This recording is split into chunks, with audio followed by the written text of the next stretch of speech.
What's up, everybody? Coach Nandy here from Nandy After Dark. It's like 1:30 in the morning, Eastern Standard Time. But this is officially the night crew. You guys come on in, take a seat, get comfy. Don't forget, very important, to hit all the fills. I'm going to set some parameters for our live. Very important. Let me turn that down. I'm going to set some parameters for our live. You guys make sure that you hit all the fills. Huh? Yeah, I know the drill. Hit the fills. You know the drill.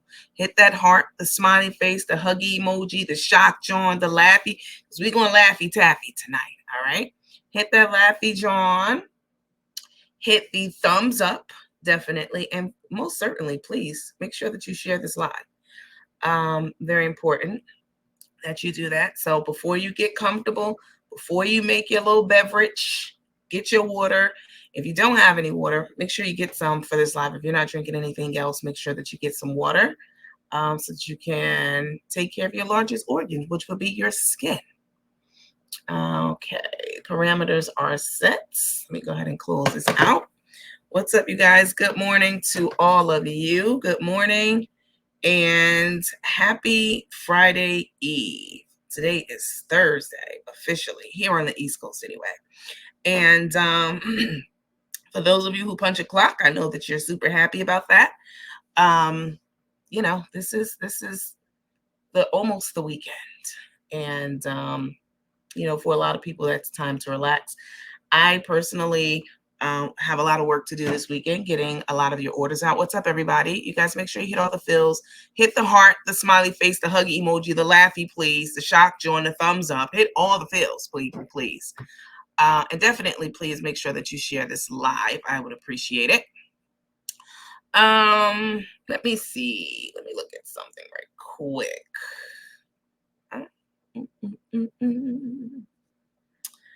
Let's see. Let's go into here. Oops, that's not what I wanted to do. This is what I wanted to do. What's up, Miss? Hi, Miss Chandler. How are you, darling? Hello. A lot of you aren't even following this page. You're teammates and you're down for calls and all that, but you're not following this page. Trust me, you're not. I know that you're not. I get the reports of who's following and all of that good stuff. And a lot of you think that you are, and perhaps you were at one time, but Facebook is so weird. It's so strange. It is forever doing things like unfollowing, having, you think you're following someone and you're not. You think you are, part of, you've liked the page and then somehow Facebook unlikes the page. You have to keep going in and doing it. It's like the craziest thing. And that certainly affects how many views you have on your video as an influencer. It impacts your viewership, because if people don't know that you're live, they're not on your live, which is a problem for many, many different reasons. So Facebook is just so weird like that. We have 97 people on so far and just a few likes. I mean, do y'all want me to log off? Because I'm happy to log off and go to bed. Okay, we can pick this up tomorrow sometime. I'm definitely happy to go ahead and log off. And I know a lot of you hoes in the bushes, of course, you're not gonna do anything but be a hoe in the bush, and watch on the sidelines. But I know you're here for this tea. I know you're here for the excitement. I know you're here for the entertainment, bitch. So I will log off, and come back tomorrow, just to spite the hoes in the bushes who can't participate, for dubious reasons. It ain't nothing but a thing to me to log off, honey, and come back tomorrow when people are on and engaged and all that good stuff. Hi, Leslie. How are you, darling? What's up, everybody? We are going to officially start our live in just a moment. Let me go back. There we go. Are y'all ready? Y'all ready to start the live? I got a little ditty for y'all. Y'all ready? Steady, are you ready? It's an oldie but goodie. What's going on? Steady, are you ready? What's going on? Cold, fresh air. Feel the melody that's in the air. I'm down to take a look around. What's going down? However do you want me? However do you need me? However do you want me? However do you need me? However do you want me? However do you want me? However do you need me? However do you want me? However do you need me? However do you want me? Y'all ready? Let's start the show.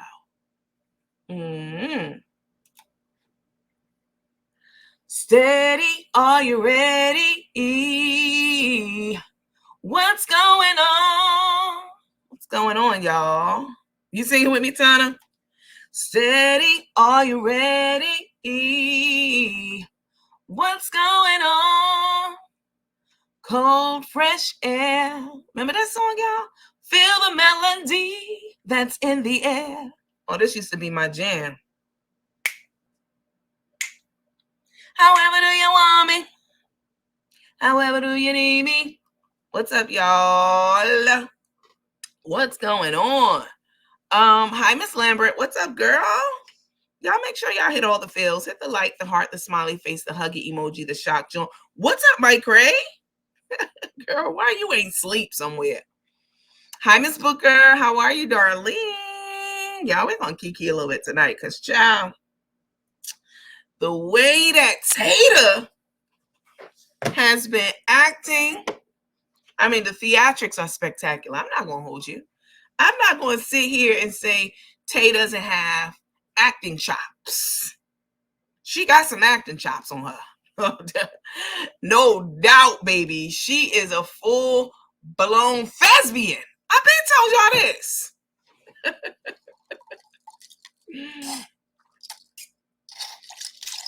Got me a little iced tea. But y'all know I got to pour my water up. Oh, let me put my phone on mute because, you know, hoes always trying to do something on my live while I'm live.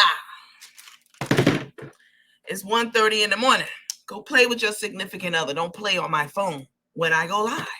Huh? Go jiggle some balls or something. Huh?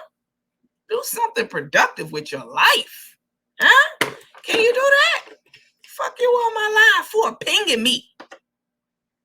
Talking about it's my turn and Scrabble go. Bitch. What's up, y'all? Steady, are you ready? What's going on? Oh, yes. Y'all pour y'all water up now. I don't need y'all out here having motherfucking ashy skin. Fucked up complexion. It's a lot you can do, you guys, in the way of your complexion and you know, and keeping wrinkles and stuff at bay, you know. Make sure you guys are drinking your water, moisturizing your skin, taking care of your largest organ. This is very important. How you gonna create the group on Scrabble now? You mad, girl? Bye. Go pray with them people.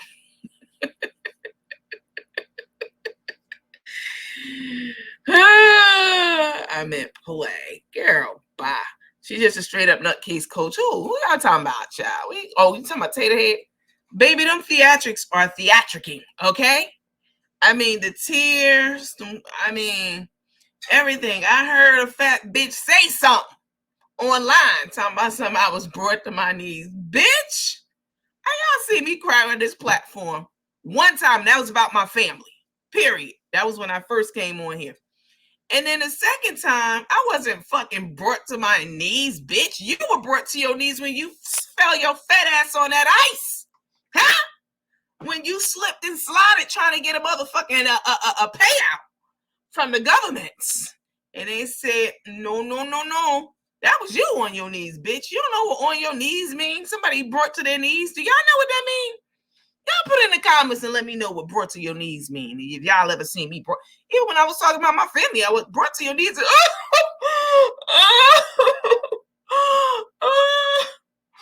Oh my God. Oh Jesus. Bitch. You that's the shit that Tater Head be doing and Crook be doing, huh? You might have seen me sniffle a little bit because my feelings was a little bit hurt. Not completely, I wasn't devastated. My feelings was a little bit hurt because somebody who I thought, we're not going to get back into that, but I just want to address this fat bitch. Somebody was brought to their knees. You couldn't walk a day in Carmen's shoes. Bitch, people talk about me on this internet day and night and day. They don't finger fuck all my information, all of it, including you in the fucking team, bitch. And I ain't never came on here and cried about none of that shit or even sniffle at all. Okay, not even a little bit. Okay, so bitch, you did. They couldn't walk. They could walk a day in Carmen's shoes. Bitch, don't nobody want to walk in the motherfucking fungus up, toe jammed ass motherfucking shoes she got on the motherfucking fucked up feet. Nobody want to walk in those. She don't even want to walk in those. Huh? The fuck out of here. Get her ass, Nanny. She was brought to her knees. What's up, Miss Edwards? She was brought to her knees the way that neck made. Oh, I forgot no neck. Fuck out of here. Y'all see me take a sniffle. If I didn't, I wouldn't have been human. Like, that was a raw, real emotion at that time. And that should have never happened. I can't even say never happened because it wasn't planned. I was shocked. You know what I'm saying? But for you to talk about somebody who was brought to their fucking knees, bitch, and nobody could, I couldn't walk a day in Carmen's shoes, bitch. I've been talked about more than Carmen on this here internet. Huh? All from the case to this to that to all the shit that Carmen and Tay did to them having me thrown in jail. Did I cry over that? No, baby, I'm a motherfucking whole ass. I'm in troll as much as one can be. I keep my emotions in check, but once in a while, because I am made of flesh and bone. Once in a while, there may be a time where I might be shocked by something or stunned by something like any other human being, and you might get an unguarded, what's called an unguarded emotional response from someone, anyone. And if you never see a person have an unguarded emotional response, that's the terminology. You've never seen that, whomever, then you must be living on a different motherfucking planet. But to say I was brought to my knees, bitch, like, you a clown and a joke, and you want me to address you, and this will be the last time, unless I go into your motherfucking fraudulent case you tried to file against the post office to get money out of them. But maybe I won't be mentioning you anymore. You want to keep my name on those nasty clit licking lips of yours, so that I can come and have conversations like this, and people could go over there. Don't y'all go over there. That's what she wants. She's desperate for you. You want to talk, y'all, they always want to talk about somebody eating off of Carmen and Tay. No, Carmen and Tay eats off the drama. Y'all don't understand that? They eat off the motherfucking drama. They thrive off of it, and they eat off of it, as well as her team. Especially the Roach.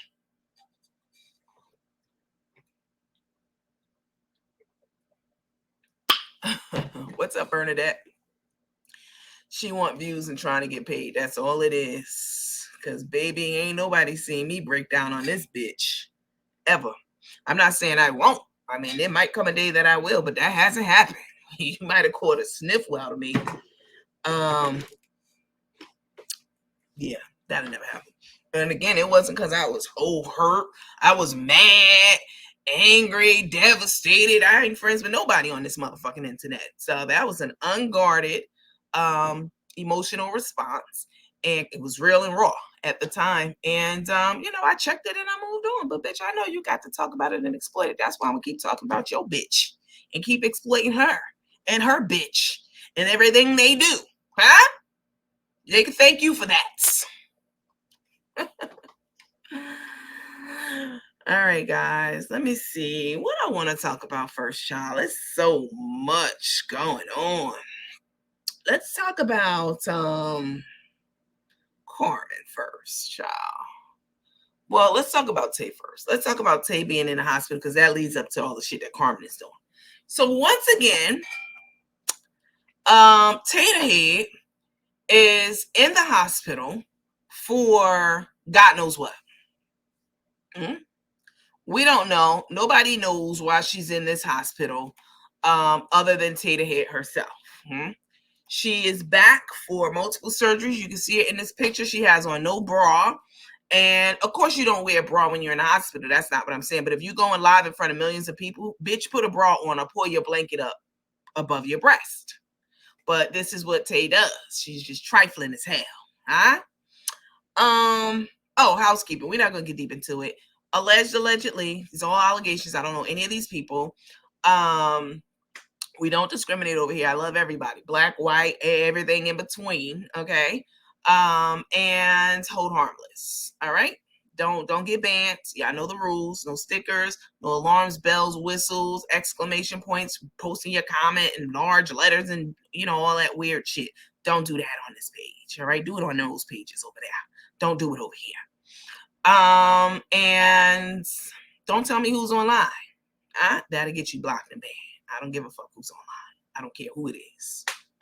From this galaxy or the next one. I don't care who it is online.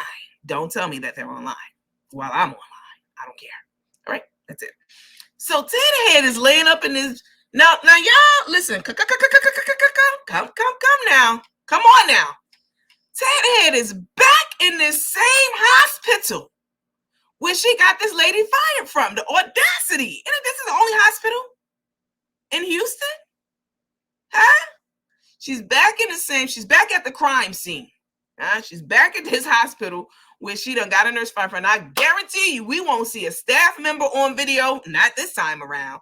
I guarantee you, nobody will be talking to her while she's in the room. I guarantee you, they done had a stern conversation with her about her responsibility and her part in what happened with the young lady who she got fired from the hospital because she did. She put her on live. She told all kind of shit off live about the harassment, etc., that she claims, and she laughed about it and said she said what she said. All that stuff. We ain't gonna go back into that. But she's back at the scene of the crime in this same hospital, and I guarantee they done ran them roofs down to her ass. The fact that they even let her back in there is crazy as hell to me.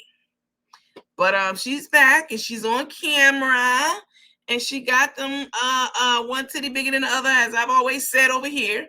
One titty bigger than the other. She got her hard rolls out. She got them hard rolls on Front Street.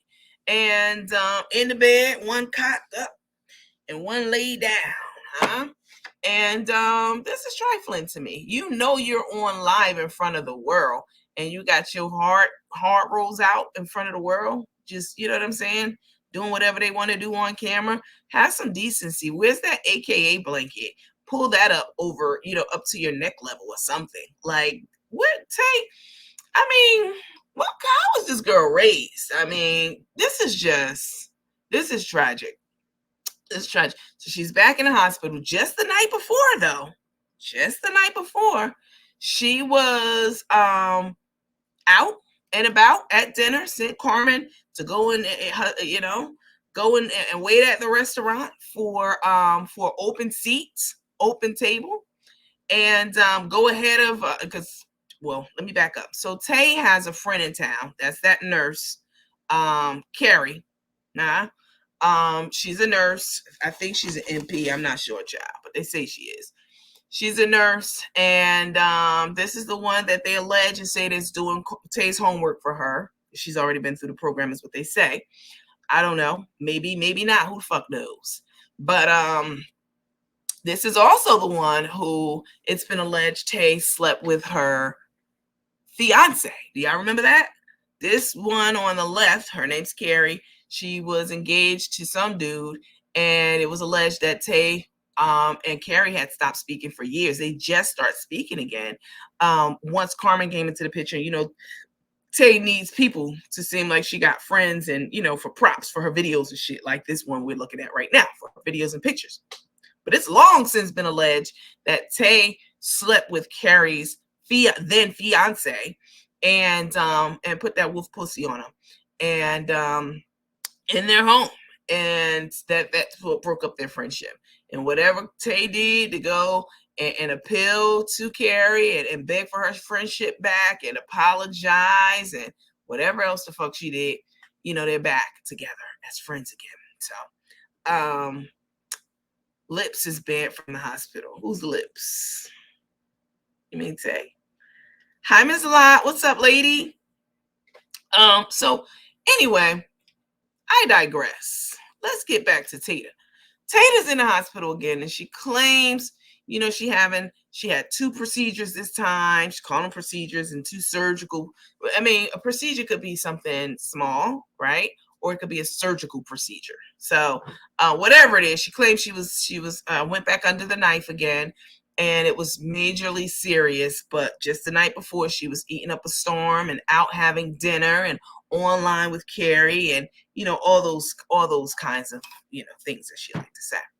So while she was out at this hospital, and we'll get into that in a little bit, Carmen, who's usually at the hospital with her on that little bench on the side, laying down, spending the night there and carrying on, like she was when Tay was out of it for 8 days. Lips is Crooks. Oh, we don't call her that over here. I don't know what that means. Is that your nickname or somewhere else? We don't call other people nicknames on this page. Huh? All the nicknames I call Carmen and Tay are ones I came up with. They use ours, but we don't use their nicknames. All right? You ain't gonna ever hear me call her 2 braids and a banjo, whatever the fuck they be calling her. I don't even know. But we don't do that. Okay? Don't call her other nicknames over on this page, okay? We don't do that. We don't follow those trends. We set the trends over here. You hear them using our nicknames, from Tater Head to Pappy to Scrappy, Took, Take. All those came from us, me. Okay? So yeah, we don't do that over here. That's corny to me. Anyway, so Tater Head is in the hospital, and Carmen got so excited that she ran home. Okay, she finally got to be home in the house by herself and spend the night overnight by herself because Carrie's there. Carmen ran home and did something that I found absolutely disturbing, hilarious, all in one. She walked in the house. She had her shoes on. She know Tay doesn't like that. She did it intentionally, spitefully. Walked in, jumped all over the bed with her outside clothes on. That's a no-no. I don't know how y'all were raised, but the way I was raised was that you don't sit on your bed with your outside clothes on, ever. Nobody has ever sat on my, that's how I was raised, all right? You don't come to my house and sit on my bed with your outside clothes on. I barely want you sitting on my living room furniture with your outside clothes on. And if you have traveled through the airports and on the airplane, you cannot just come to my house and just, go take a shower and take them clothes off. I don't care who it is. Change before you come over here. I don't want all those germs all over my stuff. But we've seen Carmen and Tay travel plenty of times. And go home and get right on the bed, or go to their hotel and get right on the hotel bed with their clothes on and start filming and all that stuff. We've seen them do it, so they both nasty like that. But Carmen jumps on the bed with her clothes on and her shoes on. She's showing us the patio, child. She's giving us a tour of the bedroom because some of that shit she never seen herself. And she is really enjoying herself, defying the rules that Tay has set forth about that house and that bedroom. I said, well, I'll be damned. Let's take a look at what I'm talking about, y'all, because this was very, very interesting to me. I mean, we were dying about this in a private group, y'all.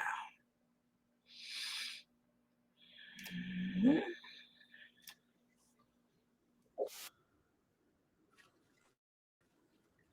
with your outdoor shoes and clothes on. She know the rules. She know the rules. Hold on. Let me go back a little bit. You know the rules, Pat. Crook the cook, Carmen, as I named her. You know the rules. Hold on. Hold on.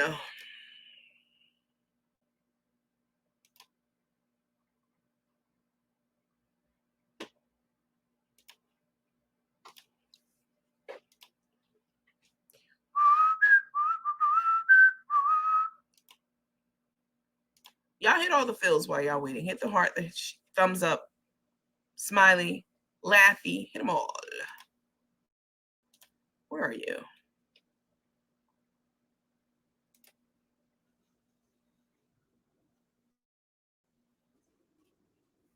Okay, here we go. I don't know what. Because she was in the dark. Okay, there we go. Oh, I ain't trying to do that. What you trying to do, sweetheart? Okay.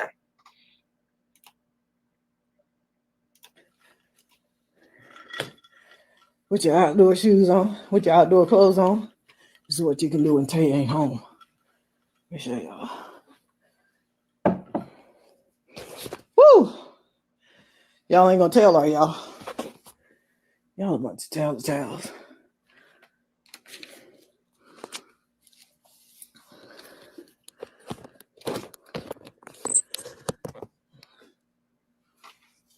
Y'all ain't gonna tell, right? Y'all ain't gonna tell. Woo! This is how I celebrate. When she ain't home.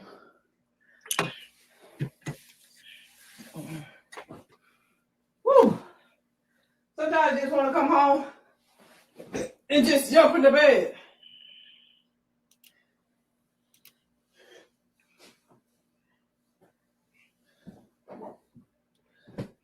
Shoes on the bed, outside clothes on, flailing her legs like a kid, honey.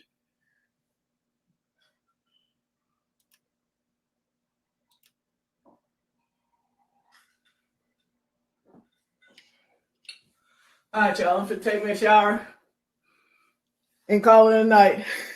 Stop lying. So, y'all know I'm always doing something. Jump in the bed, do everything you ain't supposed to do. Everything. Jump in the bed, do everything you ain't supposed to do. You ain't supposed to be in that room, girl. Which is a shame. I sleep with the door open. So I can sleep with the door open and night chain here. Let the blinds up. It's a whole party. It's a whole party up in here.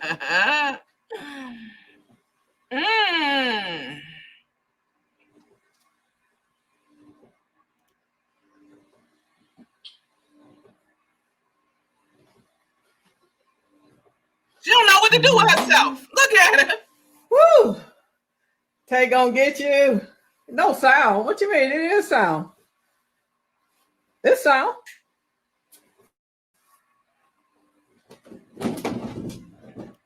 Y'all wanna go outside for a minute? Y'all wanna go outside on the 3rd level balcony with you? Oh, not the 3rd level balcony. Y'all wanna sit outside? Y'all wanna go outside? She don't know what to do with herself, child. She's so happy to be in that room. She's not. Her surgery, if Tay decide to share that, that's her. But I can't tell. I'm not gonna do that.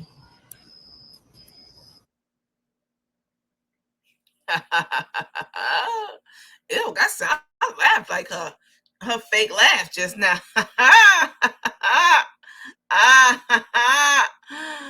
Girl. She was like a kid in the candy store, like Miss Booker said. She was in there drinking in the dark, child, and carrying on and having cocktails, and she probably broke out the double-headed dildo in celebration. I know it's somewhere around. She was having a good old time. She get to use a double-headed dildo tonight in peace in the bed. She did everything in that bed that she can't do when Took is home. Mm-hmm. And I kind of actually, for real, I feel bad for Carmen in this situation because it's Carmen's money that has paid the majority of that house off and paid the mortgage down and goes toward the mortgage and all that. It's Carmen's money. So she should have as much rights in that house as Took does.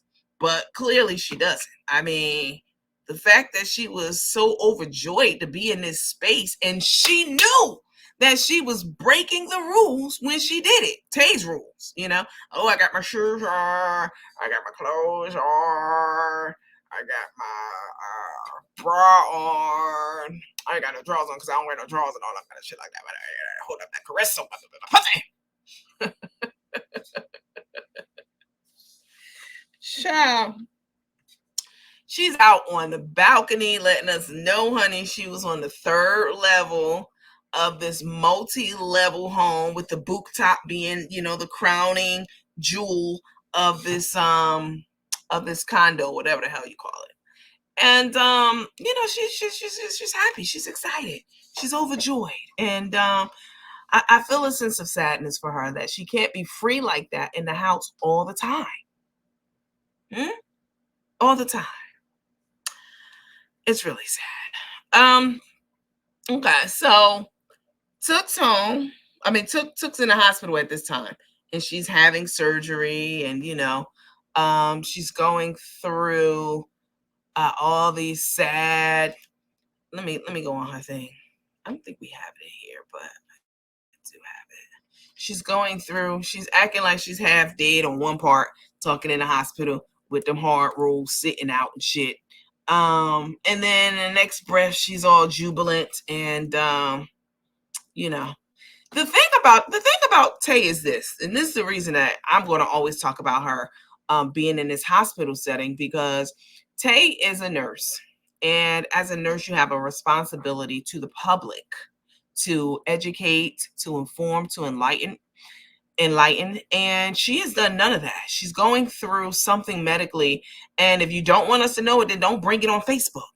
But she's going through something medically, and she refused to tell the masses what it is, which could help people understand warning signs, understand about options, understand about recovery. And just this is a huge opportunity for people to it's a teachable moment. These are teachable moments, and she's missed every mark of this. Playing games, whatever it is that she's going through, she's clearly embarrassed about it, whatever it is. I mean, people have speculated that it's that she's going in to get her herpes removed, and that at one time she had HPV because she was referred to a gynecological oncologist back when she was 19, 20. But we went through all that. We won't go through it again. And the only reason that you're referred to an oncologist is a cancer specialist, is if you have cancer and or you know, something that might lead to cancer later down the line, like HPV, human papillomavirus. And you know, a lot of people are ashamed to admit that they have things like that, like HPV or cervical cancer or you know, herpes.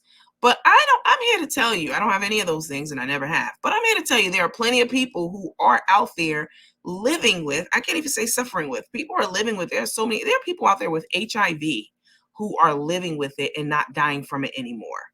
This is 2024. Get it together. You don't need to be ashamed because you have HPV. Do you know? Let me remember the stats. I can't remember.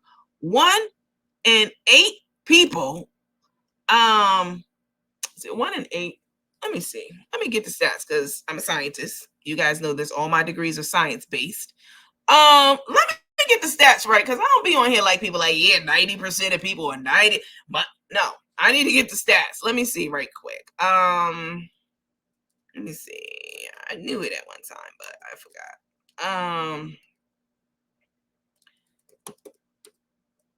Okay, let me see. Let me see. Okay, that's what I thought. Okay, so 80% of active women will be infected with HPV in their lifetime. Yeah. And more than 90% of sexually active men will be infected with HPV, which means that you will come in contact, and you likely have come in contact with HPV. It comes in different strains, low level and then high risk HPV. I don't remember them off the top of my head. It's been a long time since I've studied this stuff. But most people will come in contact with people who have HPV, and usually what the body does is clears it, usually for the low level strains. The body clears HPV on its own, but there are some strains that the body doesn't clear, that leads to cervical cancer, genital warts, all kinds of stuff. And this is not anything to be ashamed of. Again, 80 to 90% of people who are sexually active, let me qualify that, who are sexually active, have had a partner who've had HPV and have had it themselves, and the body has cleared it. This is nothing to be ashamed of. You don't know that a person has HPV. But anyway, so likely in my mind, now I'm not a doctor, but I'm not a dummy either, okay? But in my mind, the treatments that Tay is undergoing and hasn't undergone, and when you don't tell people, when you bring something to the internet, I never brought any of my personal business to this blue app. Now, people have brought it here. That's a different story. But Tay, you're in the hospital recording, doing lives, getting content, getting people fired and shit, and doing everything else. You brought it here. So we're going to talk about it and speculate because we don't know. You won't tell us. So, it's been speculated, and I do believe that these procedures are, maybe she has cervical cancer, or something. Whatever it is something that she is ashamed of, and she won't tell people because if it was something as simple as gallstones or kidney stones, just say that. Everyone that's a naturally occurring substance, Yeah, I mean, it's pathetic that she won't use her platform to inform and educate people and the masses about these serious, so she claims serious health concerns that she's been undergoing. This further lets me know that Tay is not a credible nurse or nurse, period. I mean, you might be on paper, and how you got that is very sus, but this further lets me know she can't speak intelligently. We all know this, to any medical condition that she has or doesn't have. And this is just very sad and concerning to me that that she's carrying on this way as a so-called professional in the nursing space. This is very disturbing to me. All right, let me show y'all a little quick clip of what I'm talking about.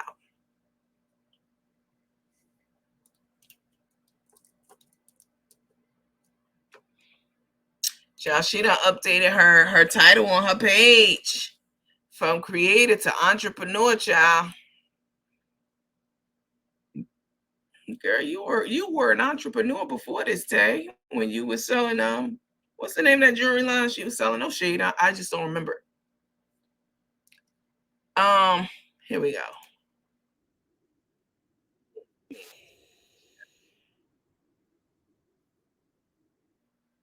It's the fakery for me. It's the fakerization for me. Paparazzi, thank you. Y'all hit all the feels, hit the heart, the smiley face. Tay thought she was flexing because she knew the meaning of GERD. Gastroesophageal reflex disorder. Bitch, I know it too. Huh? We all know it, Tay. That ain't no flex. Everybody knows what GERD means. It's a fancy name for heartburn. Let me see. Tay, for real, all jokes aside, because this is for entertainment and all that jokey joke. You really do need to be telling people what the fuck's going on. Not because you think we care, but because it's your responsibility as an educator in the health space to share this information with millions of people. And it's just very irresponsible of you not to do that. Because you're the one who's filming from the hospital. If you didn't want us to know, then you shouldn't be talking. You should have never brought it to social media. Okay, let's look at her child putting this act on in this hospital, child, at begging people to sign up. I guess this is her sympathy cry.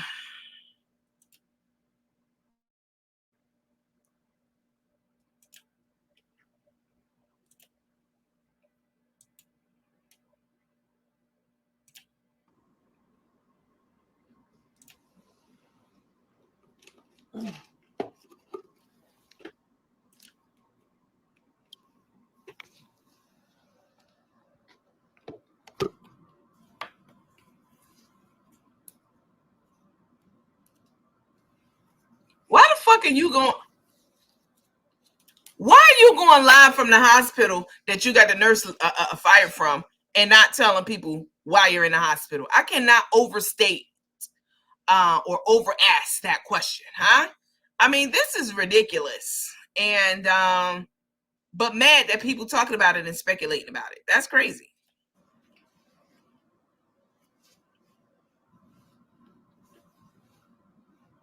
Hey, y'all. Hey, y'all. At all. I'm tired, but my body will not let me sleep. My body not letting me sleep. If you was on painkillers, baby, you be sleep right now. Unless you used to them. Underestimated the stuff that I was going to have to go through. Hold on, let me back up a little bit. Underestimate anything else, anything going wrong.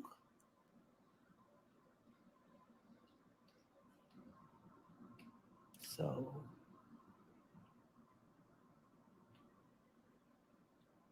I will say this, that I underestimated the stuff that I was going to have to go through during surgery, before surgery, because I had to do 2 parts. So this is really rough. So this is definitely going to take way more time to heal and recover than the last one. But good morning, everyone. What in all my children? And this pain medicine ain't doing nothing. It's literally this pain medicine ain't doing nothing. Yeah, because you done built up an immunity to it, and that is a very dangerous thing. Very, very dangerous thing. Listen, we're gonna keep watching her for a little bit. Y'all put in the comments and let me know what your favorite stories used to be. Okay, when the stories came on, I was just a child, very, very small, under 10. Everyone in my family, my mom, my grandma, my aunts, they all had their favorite stories that they used to like to watch. And in my family, they mostly watched All My Children, but there were so many. Ryan's Hope, General Hospital, blah, blah. Let me know in the comments what you guys used. What was your favorite stories back in the day? Nowadays, I'm your favorite story if you're a teammate. Okay, y'all come on here and tune in like y'all used to. Not just me, but the content creators out there are basically, we're like the stories now for you guys, the new age stories. But let me know in the comments what was your favorite one, because if people watch All My Children, they didn't watch like Ryan's Hope. They were very, very particular. It's kind of like if you watch Nandy After Dark, you don't watch whoever whatever op is, because that's how it used to be back in the day. Like there was no interest in watching Days of Our Lives if you watched All My Children, right? So y'all let me know in the comments. But let's keep watching this charlatan child. Let's watch this Thesby and do her work. I have not taken anything. It's just not it. So I know people were trying to become subscribers. It looks like my unauthorized country or whatever the hell it was, ineligible country is not on there. So if you want to become a subscriber today, you can do so. I don't know how long this is going to last, but you can do so. You can become a subscriber. Guiding light. Wow. Right now.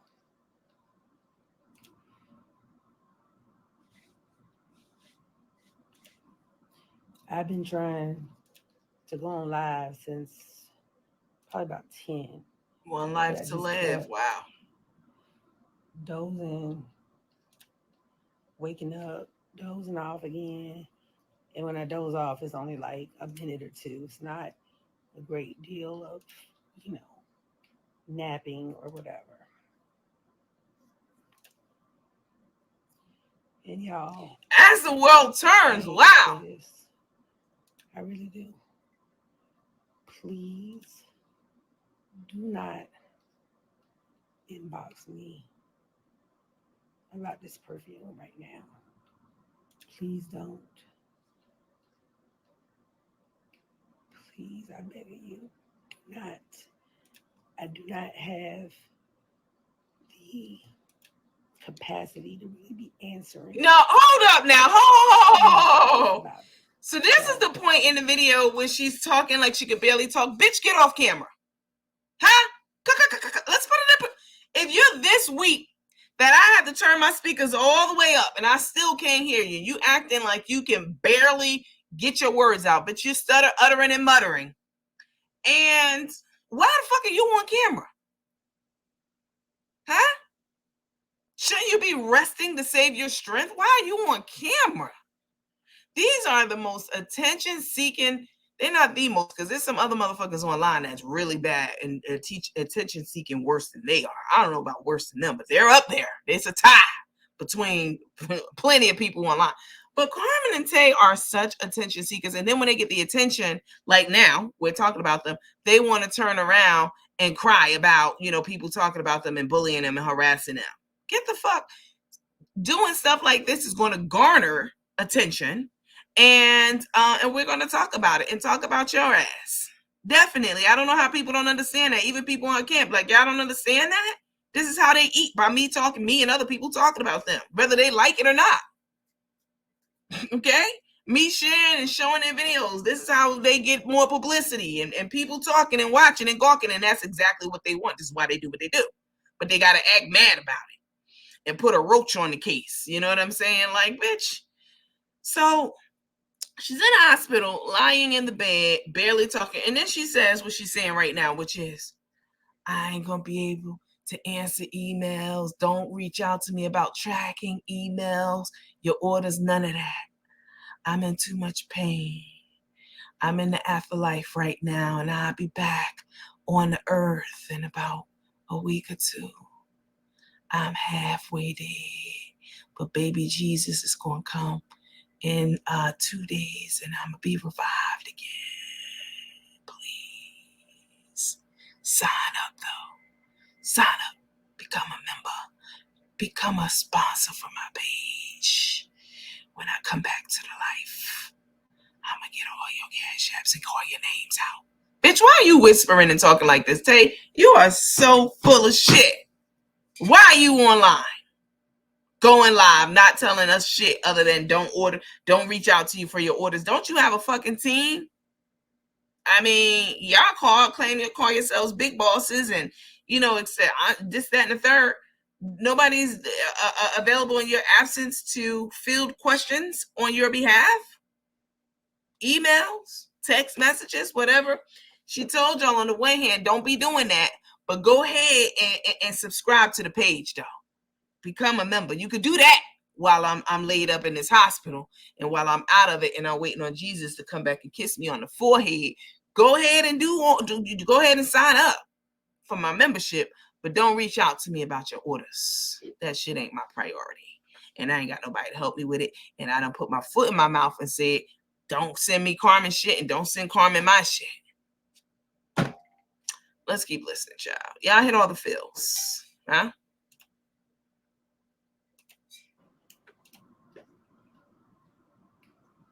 Just if you've ordered, just be patient with me. Give me an opportunity to look stuff up. I just can't do it right now.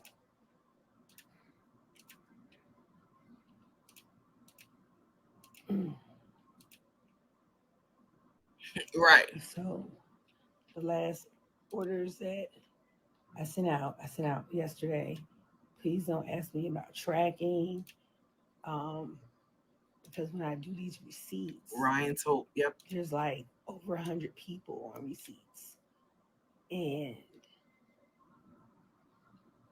it's hard for me to keep up with individual orders on receipts that are longer than CVS. You will get it.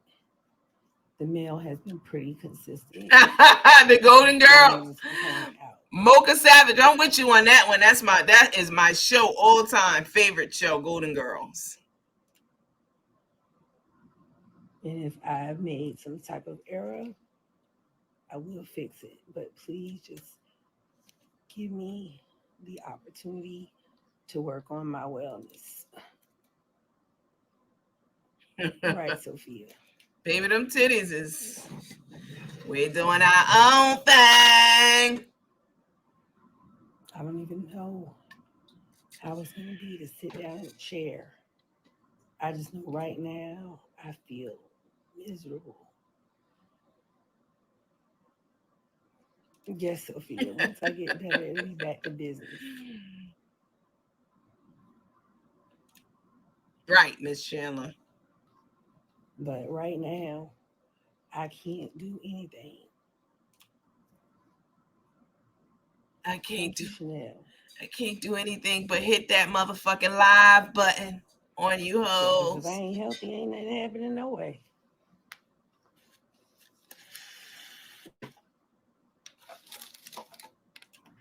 Ooh, Tay, you really make my ass itch.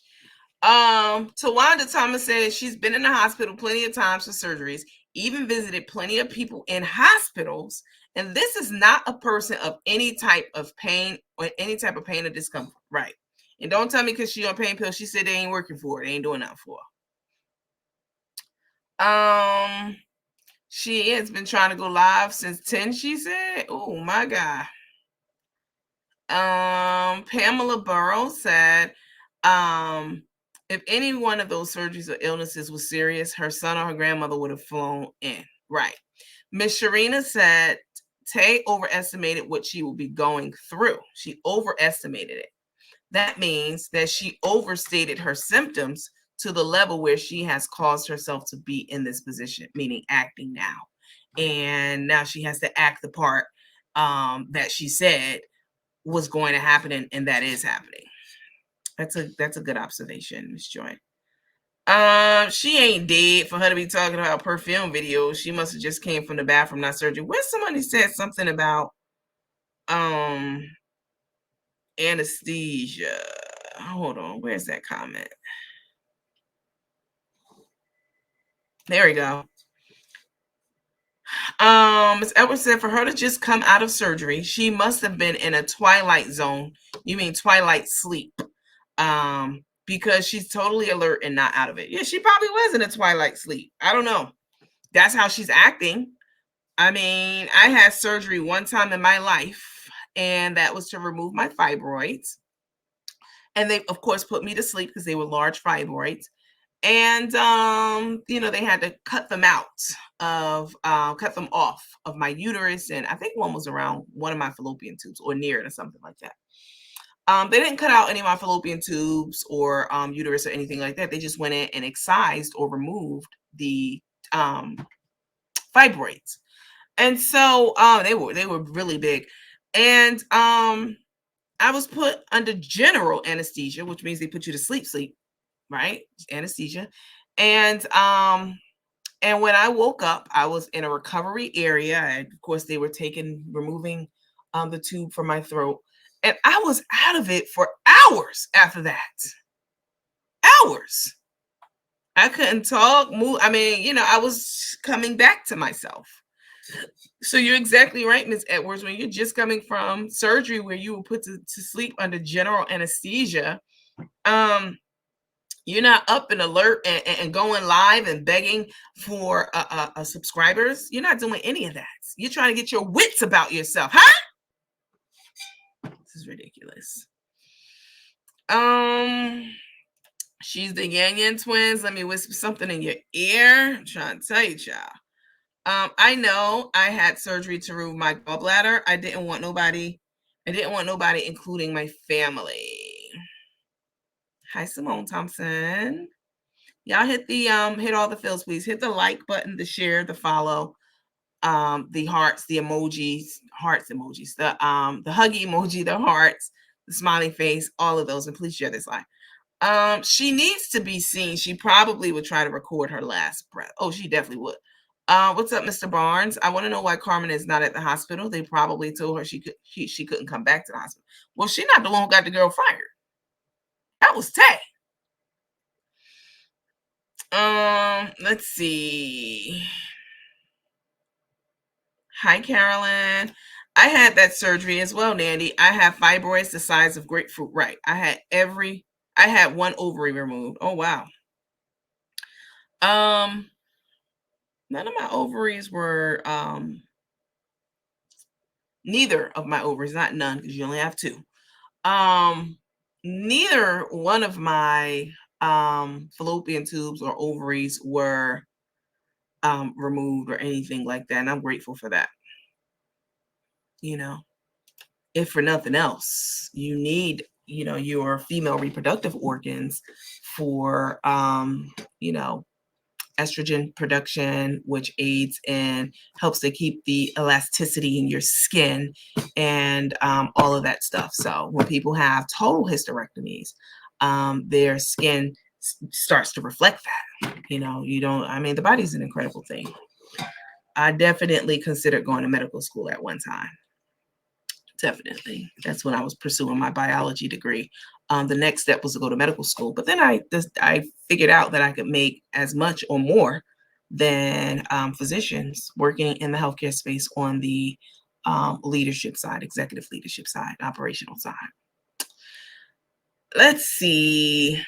And still making a difference in healthcare, very much so, helping to drive it forward. Let's see. She plays too much. I've had over 30 surgeries. In 2022, I stayed in the hospital almost 3 months and ain't nothing to play with. And now I'm terrified of hospitals, so it's nothing to play about. She's got to be loony to keep going under the knife. It's not a joke, right? Every time you go under the knife, you are increasing your chances of leaving this earth every single time. Anything can go wrong. Crazy part, hi, Miss Jones. Crazy part is the live went on. As the live went on, she forgot to continue to sound weak and perked up. Right. When you're in a hospital supposedly in pain, you don't want to talk to anyone. She should have been an actress. Well, she tried to get a job at her son's little gig he had, remember? She's begging for a part, and her son put her on the spot and said she ain't going to be on time if you hire her. I thought I was the only person still saying ish make my ass itch. I grew up hearing that, child.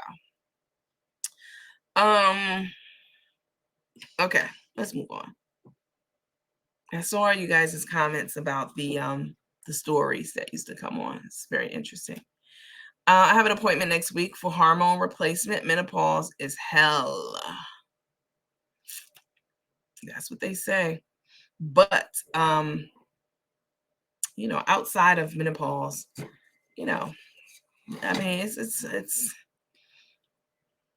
it's a lot of reasons why it's good to keep your reproductive organs intact as a woman. Lots of good reasons. Tay has motion system, period. I don't know about that. We don't know. We have no idea what she has. But I can tell you this. Tay is a hypochondriac for sure. Tay is a liar, definitely. Tay is a thespian. I've been told y'all that. And Tay is an attention whore. All those together combined makes her unfit to be anyone's healthcare provider. Who's she providing healthcare services to as a nurse? I don't see it. Okay. Let me see. I ain't gonna be able to do it. I don't know what y'all talking about. Oh, Knots Landing. Was that a story? I do remember that was on at one time, but I never, like I said, I was a kid when even the stories were on. I just remember, everyone in my family watched the stories. And that Erica Kane, did she finally ever win an Emmy? She kept being nominated for many, many years, and it became a running joke. And then I don't know if she won one eventually or not, child. Okay, moving on. Well, let's move on from Tata Head, child, because she's really, really playing this part, you know, and playing on everyone's intelligence and emotions and all that stuff, which is great. She don't look out of it. I'm not saying she didn't have to, but as someone said, maybe she was under local anesthesia, I guess just it twilight was, and I'm sleep. focusing on getting better, not that other stuff. And see, she has a device that is used for people to strengthen your breathing, your lungs, and you blow into it, and you try to get the little balls inside to rise up to a certain level, which means that your lungs are clear. So this is good to clear people's lungs with, to make sure that you're able to breathe, and your breathing's getting better and improving. Here on live, I still can't fully go to sleep. I still can't fully go to sleep, baby. If they had you on anesthesia and narcotics, you should be asleep like a motherfucker right now, unless you've built up a tolerance to it, and that happens definitely, very much so. She's probably in there having Rico's baby. Oh my God! Now, out of all the rumors that I've heard about her, I don't believe that was true, child. Today's unfit to be anyone's companion. Wow. Knots Landing was a spinoff from Dallas. Oh, was it? Okay. Mike Ray said, "What the hell is up with that damn wrap around her arm, child? I don't know. Probably to help keep the IV in. I don't know why this hospital does that, because normally they'll put a piece of clear tape over it. I'm not. But I'm like, I just want to. But I already had said that not that long ago. Tay, you're so full of shit, girl. I literally got in my inbox because I couldn't sleep. And I'm seeing all these people as recent as today asking to make a purchase. And I was just like, ooh, I ain't going to be able to do it at all. I'm not. Like when I say I don't want to look at a package, I don't want to look at anything right now, I'm telling you the truth. Baby, I don't want to look at nothing. All I want to do is go to sleep. Go to sleep then. You said you on narcotic anesthesia. You should. I was asleep for hours from the anesthesia alone after they woke me up and took me out of recovery. I was out of it. I was not lucid at all. I was out of it. Elizabeth, I'm not doing it incorrectly. I can't hold it. That's my problem. No, and they asked me to start doing it today. Well, they asked me to start doing it yesterday.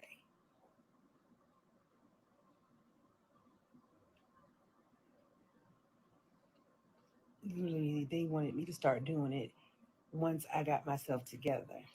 She's used to let me once you got yourself together. Okay, let's get off. Let's get on Crooks, cause baby, me doing PT. Tay, stop it, girl. Something they talking about me doing PT, physical therapy. Tay, why the fuck would you need physical therapy if you? Tay is a liar, yo. if she's had gallstones removed, kidney stones, a partial hysterectomy, a whole hysterectomy, you don't need physical therapy from stuff like that. You only need physical therapy. Y'all get nurses, come to the front. Huh? You don't need physical therapy for stuff like that. You need physical therapy when you have injured something physically, like a bone on your body, you know, or you know, you have some type of cognitive issue, you know, where they had to go in and remove a lump from something from your brain, or you have something cognitive going on, and so you can't remember how to walk and talk. What the fuck you need physical therapy for this so-called procedure that you underwent? Carmen, stop it. Stop it. Right? She act like her leg was amputated. Where the nurse is at? Y'all let me know. Yes, Miss Lot. Now this is why you and I click, Miss Lot. This is why you my play grandma. Yes, I remember Dark Shadows. I was going to say that if you watch Dark Shadows or Tales from the Dark Side, which one was your favorite? I don't remember like the episodes of Dark Shadows because I was just like a toddler or child, but I do remember. Again, this was a family favorite, Dark Shadows. So, yes, Dark Shadows. I was going to ask that, but I decided to ask these stories question. Y'all let me know in the comments. Y'all a Dark Shadows fan or Tales from the Dark Side? I mean, I still watch Tales from the Dark Side, the old ones. They have new ones out now too. To this day. Right. She needs therapy, all right, not physical therapy. Right. Unless she had a stroke, right. Something again, cognitive, something with your brain and you know, heart related and brain related. That's you might need you'll need physical therapy, learning how to talk again and walk again, or if you broke a bone. But having an organ removed, like your reproductive system, or even part of it or the whole thing, does not require you to have physical therapy. And the way you moving about in that bed and shit, and how we gonna see you moving over the next day is physical therapy for what, Tay? She really be thinking people stupid as hell who be watching her.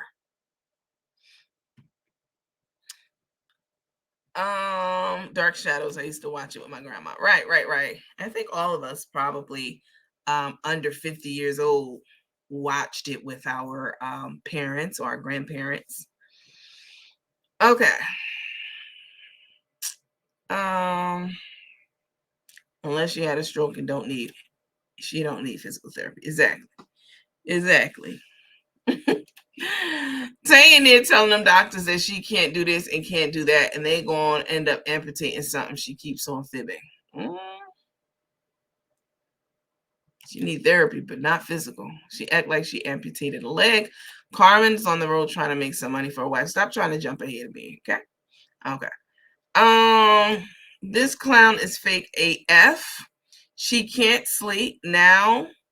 All she want to do is go to sleep. Right. Girl, pick a scene to play. I would have been sleeping. I would have been knocked out too.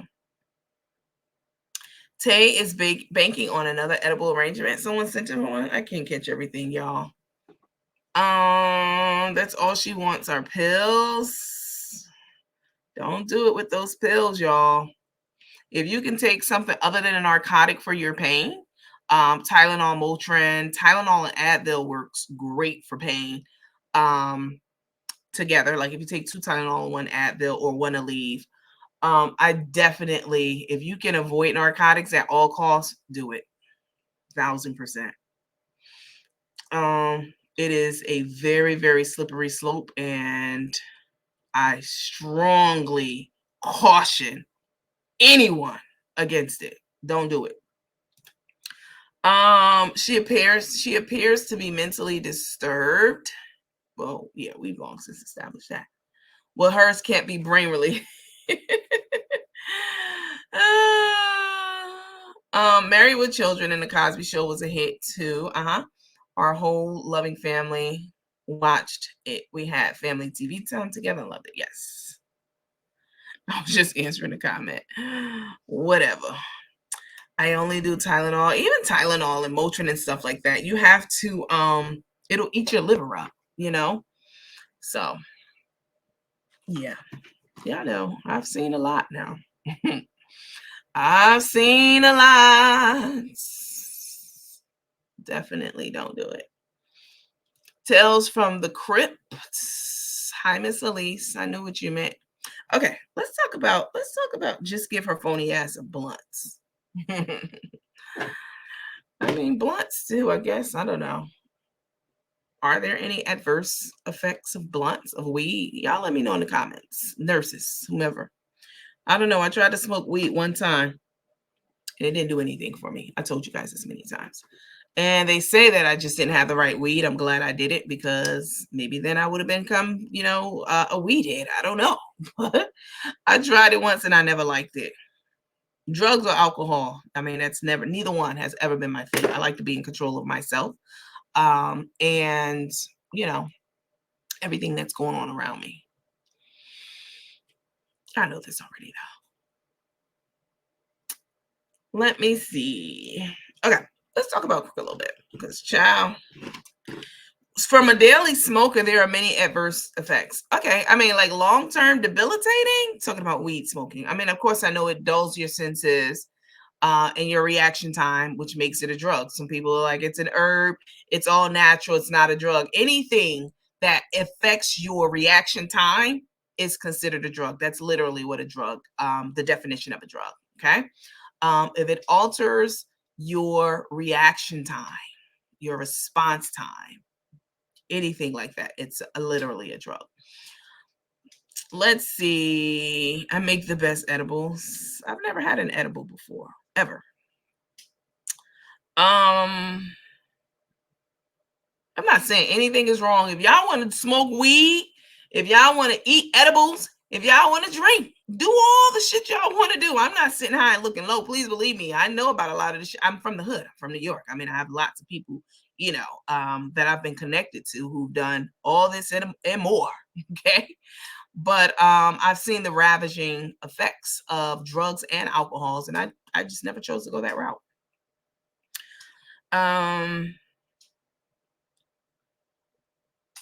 So I've never had an edible before. No, just besides eating so much, but could lead to other things like everything else. What I learned in high school about weed is that it's usually a gateway drug. That's what I learned. It's a gateway drug. It opens the door for you to want more, just like pills. If you are addicted to, let's say, narcotics, pills, eventually what's going to happen is you're going to develop a dependency. It's not even, there's a difference between dependency and addiction. Huh? Do y'all know this? Y'all probably know this. But your body becomes, you're not necessarily an addict, but your body becomes deeply dependent on narcotics. If you use it for a long time, it doesn't have an effect on you. You have to go up and up and up in a dose. And this is, I don't know that Tay's on drugs. I'm not going to make that assumption like they be doing. You know what I'm saying? But certainly some of the things she's saying, like it's not working, they gave me some, it ain't doing anything for my pain. That's because your tolerance level has gone all the way up. It's a very, very dangerous thing. I don't recommend narcotics to anyone. I've been to the hospital probably twice in the last year or so. I told you guys I had a very bad muscle spasm all over my body. My hands were closed like this. The first thing they wanted to do was give me something for the pain because they could see I wasn't faking it. They couldn't even pry my fingers open. I didn't even want it. Don't give me, please. Don't put that shit on my record. Don't put it in my file. Don't bring it in my room. I don't want it. It's a very, very dangerous thing. And it starts off so benign, because I mean, narcotics are for people who really need them. I mean, there is a place for them in the healthcare space. Definitely. Can we talk? Can we keep it real? Can we keep it a buck? There's a place for them if you need them. If you're in legit pain and you have a legit need for them, that's how it starts. And it's a very, very slippery slope. If you're not careful, it could become life-threatening. Definitely. So, I don't know that Tay's on drugs. I don't know this. We don't know this. But certainly some of the things that she say lines up with, some of the things that I know about being addicted to. And you could be the best person in the world and not even addicted, but dependent on. Literally, you could be the best person in the world. You could be the best Christian pastor, the richest person in the world. It literally can happen to anyone. Literally literally. And I know people who are watching this who it's happened to. I mean, it starts off so benign and it's terrible. Don't ever do drugs, any kind of drugs. All right. Not just narcotics. But what I was saying was, what happens is if you don't catch yourself being on a narcotic for a long time and your body developing a dependence, again, there's a difference between an addict and being dependent. Your body, you can't function. It's like being, how can I describe it? You ever seen a dope? Well, everybody call dope different things, but in New York, we call dope heroin. Heroin is dope in New York. We've talked about this before. Some people call dope weed, like white people, like my white neighbors and such. They were talking about dope one time, and I was like, what are y'all talking about? And they were saying, yeah, so and so's on dope, like my neighbor's husband's sister. And I was like, dope? What are y'all talking about? Because I know they know what it is about. She's on, and then we got to talking more, and they say, yeah, she's smoking weed. That's dope. No, that's not dope. Dope is heroin, huh? That's what dope is. But some people just call all drugs dope because they don't know. But if you are not careful, like weed can lead to other things. It's a gateway to get a higher high than weed. And narcotics is the same way. If you're not careful, you'll find yourself on heroin because that's the next thing up from a narcotic. And if the narcotics aren't working anymore, a lot of people turn to the streets and they get on fentanyl and heroin. And that's when shit really, really get real. Because I know heroin addicts. And it's like almost impossible to get off of dope. I mean, anybody, God can come. God can deliver anybody from anything. Let's be clear. So I never sit high, look low, and neither should you. But I mean, getting off of heroin, I know people who've been on heroin their whole lives and they love it. They ain't even trying to get off of heroin. But, I could only imagine, the process of withdrawal from something like heroin. It would be even worse than the process of withdrawing from something like an opioid because they're both made, from the same type of plant, poppy. I'm like you, Nandy. I want to have all my senses around me, but yeah, you definitely. I mean, it's a slippery slope. Any kind of drug, because you're always chasing your next high. But here's the thing. For some people, and I guess weed smokers say they don't get high. They don't do it to get high. They do it to relax. Whatever. But the thing is, it's a very dangerous. All of it is very dangerous. And this is a public service announcement to everyone. Don't do it. Don't do it. It will wreck your fucking life and you could die. And I mean, for a lot of people, they're okay with dying as long as they can chase that next high. But it's a ravaging and very devastating thing. Let me see.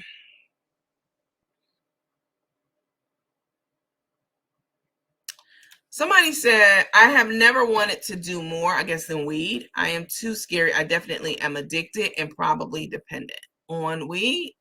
I don't know that you're addicted. I think weed is, I mean, I don't know of any withdrawal side effects from weed. Not like an opioid. You know what I'm saying? Even meth. Like when I was in jail, oh my God, y'all.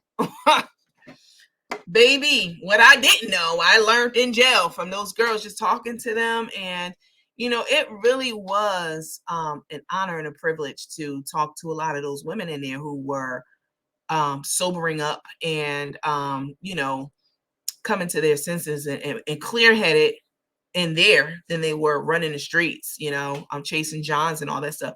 It really was, because these are people who, as I told you guys before, I would have never crossed paths with these people ever in life. You know what I'm saying? We no, definitely not. We didn't live in the same area. We didn't shop, and I don't say that as an elitist. Please know that and hear this and understand this. What I'm saying is there are levels to life and for everybody and everything. You know what I'm saying? I would have never crossed paths with them, but I was so glad to have crossed paths with so many of those women. So many times they would come They didn't really come in my room because I didn't allow anybody in my motherfucking room.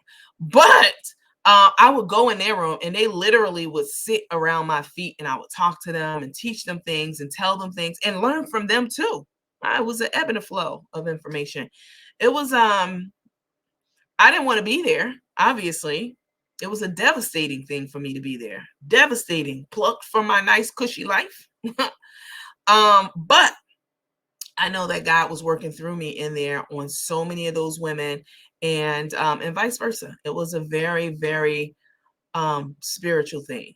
Definitely. So many deep conversations about so many different things. It was, I mean, not every day because there were hoes in there trying to fight me all the time. I mean, they wasn't serious because, they never did. But there was a lot going on in there, and I was exactly where I needed to be, and at the right moment, at the right time, interacting with those people and them interacting with me as well. So, but one of the things I learned is that meth, because I don't know a lot of meth heads. I know some dope heads and crack heads, but meth, there isn't a really much withdrawal from it, other than eating a lot and munchies and that kind of stuff. It's not like an opioid or cocaine or heroin. It's not like that, from what I understand. You stop doing meth, you eat a lot, and that's it. Same as crack. Crack is definitely something that people can quit without the debilitating effects like opioids and heroin. Definitely. You can quit crack in a day. It's just if you want to quit it, you don't have the same chemical dependency in your brain as you do heroin, and even opioids. Let's see. Addicted to Pepsi. Sugar is a drug. We've talked about this on here before too. It's definitely addictive. That's why they put it in everything.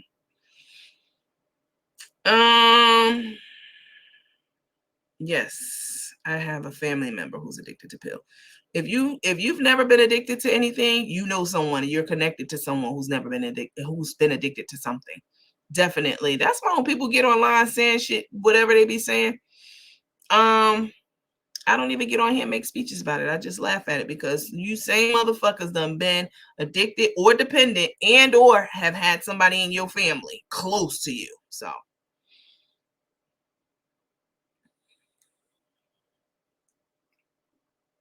let me see.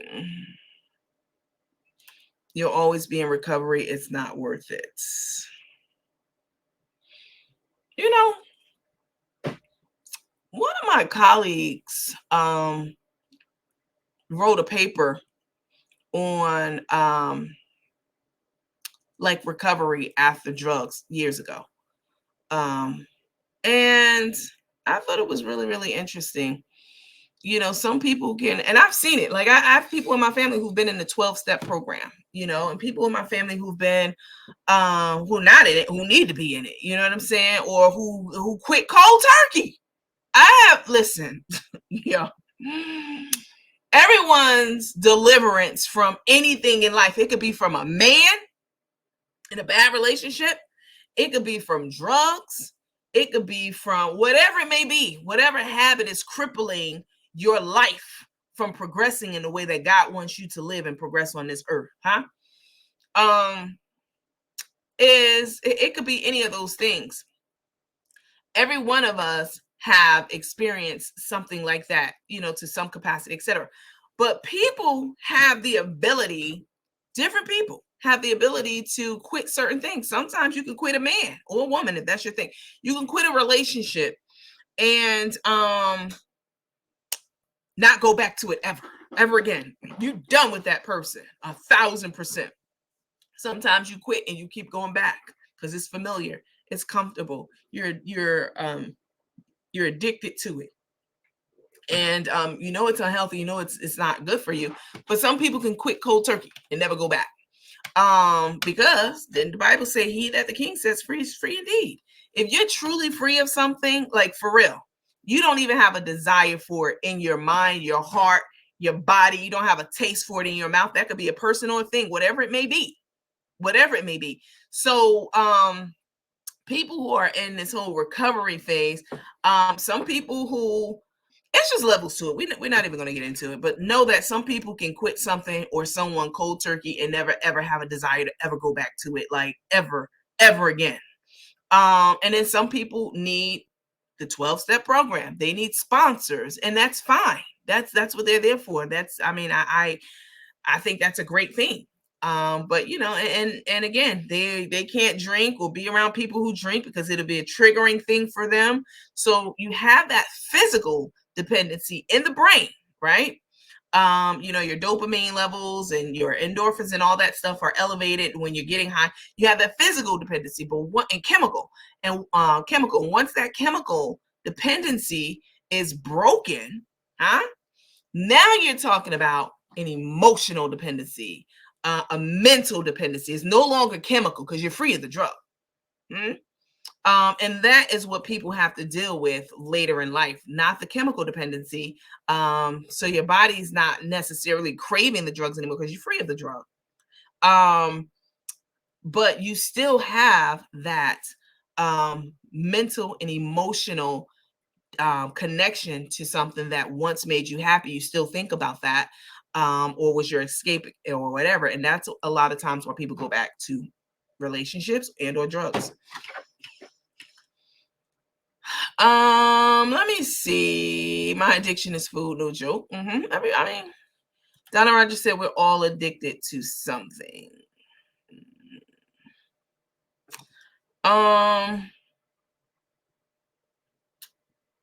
Okay, let's get back into. I know that soda addiction is real. I've been there. I mean, soda has sugar in it, so yeah, you can be addicted to anything.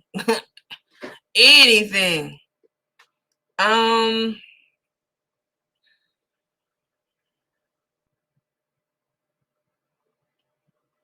Miss Julie said, I think we is a you mean psychological dependency, not physical. I do it, but I know people who do it and they don't have it if they don't have withdrawals. You're not gonna have withdrawals from weed. You might have emotional withdrawals, right? But yeah, yeah. Let's see. Quitting habits is hard. I took time from the habit and it takes time to stop. However, I do know you will be delivered if you ask God for deliverance, firsthand experience. Miss Joy said, I finally stopped smoking after 20 years, and that was very hard to do. That's wonderful. That is wonderful. You know, smoking for that long, I'm going to tell you, as a chartered life underwriter, that's one of the tools, one of the skills I have in my bag. I've shared this with you before, in addition to being a real estate agent and so many other things. Now, my real estate license, if you look it up, it'll say, you know, lapsed because I haven't been keeping up with the CE because I'm not an agent. I never sold a house. I just bought it, you know, bought it. I just earned it. Let's be clear. Motherfuckers like, she bought it. You can't buy a real estate license. I earned my license in New York and New Jersey, and then I got it reciprocated when I moved to Georgia in 2011. But I had it since like 2007 or 8. Never sold a house, but I said if I ever need to fall back on a career or fall back on a skill set or something, I'll always have my real estate license, and I do. Look it up. Anyway, so I digress.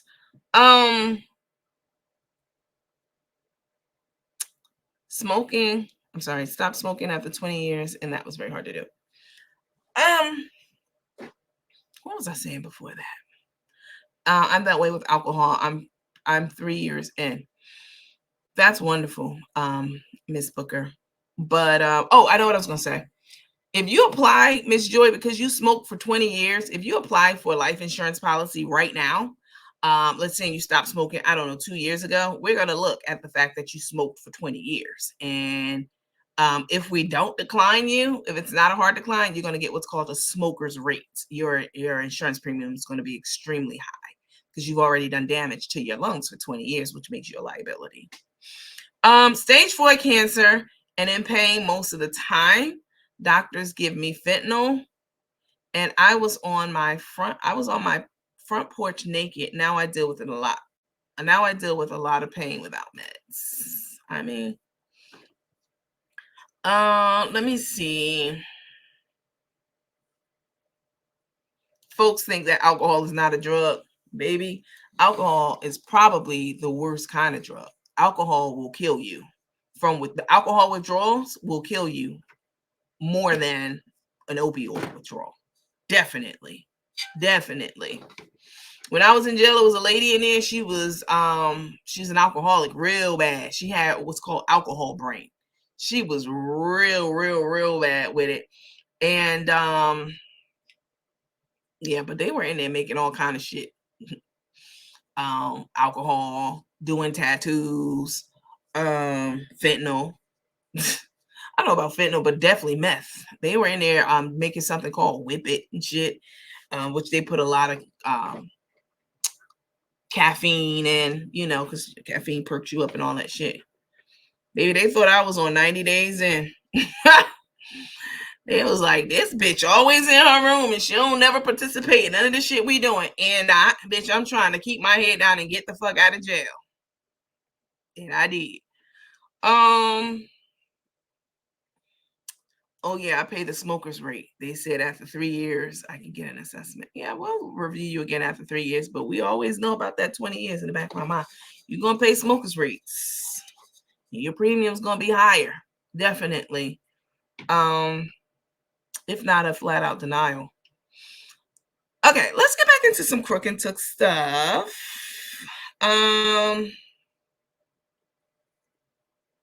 Okay. I'm just saying, we all go through things in life, or we have people in our family who we love who go through things in life. So never sit high and look low. Okay. When I talk about Carmen and Tay, we're just having fun talking about them and the shit that they do. Like, we're about to look at this video of Carmen at a gas station begging for in my mind for somebody to recognize her. And the lady remind me of somebody. I'm gonna tell y'all in a minute who she remind me of, y'all. But I never wished death on them or anything like that.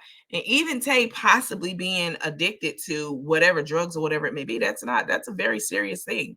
And it's not a laughing matter. So yeah.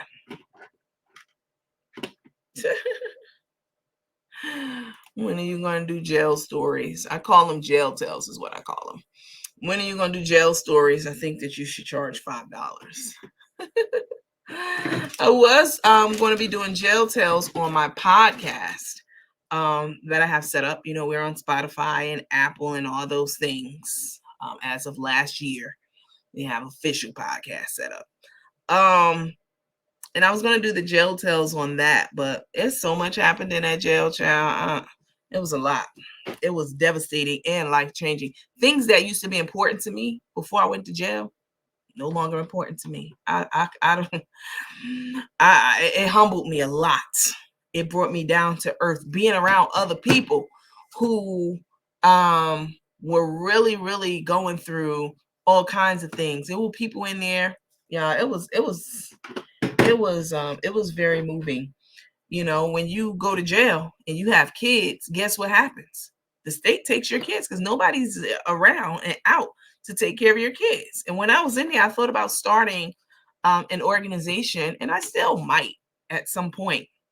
I thought about starting an organization that will be aligned with the different jails, so that when you go to jail and you get to make your first phone call or one of your phone calls, you can call me / the organization, and we'll have somebody pick your kids up and hold on to your kids for like 90 days, something like that, so you can get your jail shit sorted out. Because what happens is, I've seen it in jail every day, all day.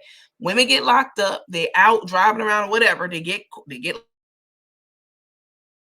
by themselves, their husband is also on drugs, and their kids get put into the system. I don't know what y'all call it out here, but up north in New Jersey, we call it like DIFAs or DFACS, Division of Youth and Family Services, that kind of stuff. Your kids get put in the system, and it's hard as fuck to get your kids out of the system. Almost impossible. Especially if you're in there for some kind of drug charge or some shit. You can kiss your kids goodbye, basically, for many, many years. So I thought about creating a program like a safe haven, and I was going to call it that, safe haven, for people who were locked up, who get arrested and don't have any place for their kids and or their pets, because pets are like their kids. Their pets get taken to the pound. I saw it every day, all day. and hold on to those kids in a safe haven for 90 days, right? Feed them, take care. It'll cost. It's going to cost. Feed them, take care of them, make sure they go to school, maybe homeschool them during that time so they don't have to go to school and have like a certified teacher there to do the homeschooling. I thought about this extensively. I even wrote up a business plan for it. But life be lifing, and you get caught up in so many different things. But it is something that I've thought about extensively. And when they get out, they don't have to go through the system, the courts, years trying to get their kids. They come straight to the safe house and pick their kids up out of our care, sign them out, etc. So I thought about that. I definitely thought about that. God dropped that in my spirit when I was in there. Like, wow, all these women are in here and losing custody of their kids and even their pets being put down, because the pound only going to keep your pet for so long. So I thought about that too, the pet piece of it, because some pets are like people's kids, literally. And if you don't have somebody to go and pick your pet up from the crime scene or from wherever, you can forget about them too. They're going to be dead and gone by the time you get out of jail. It took me 6 months to get out of jail. 6 fucking months, because I had to sell a house while I was in there by phone. Impossible feat, but by the grace of God, not because I'm special and I'm brilliant. God, by the grace of God, I was able to do that. I was able to sell my primary residence and pay 20 grand to get out of jail, cash money.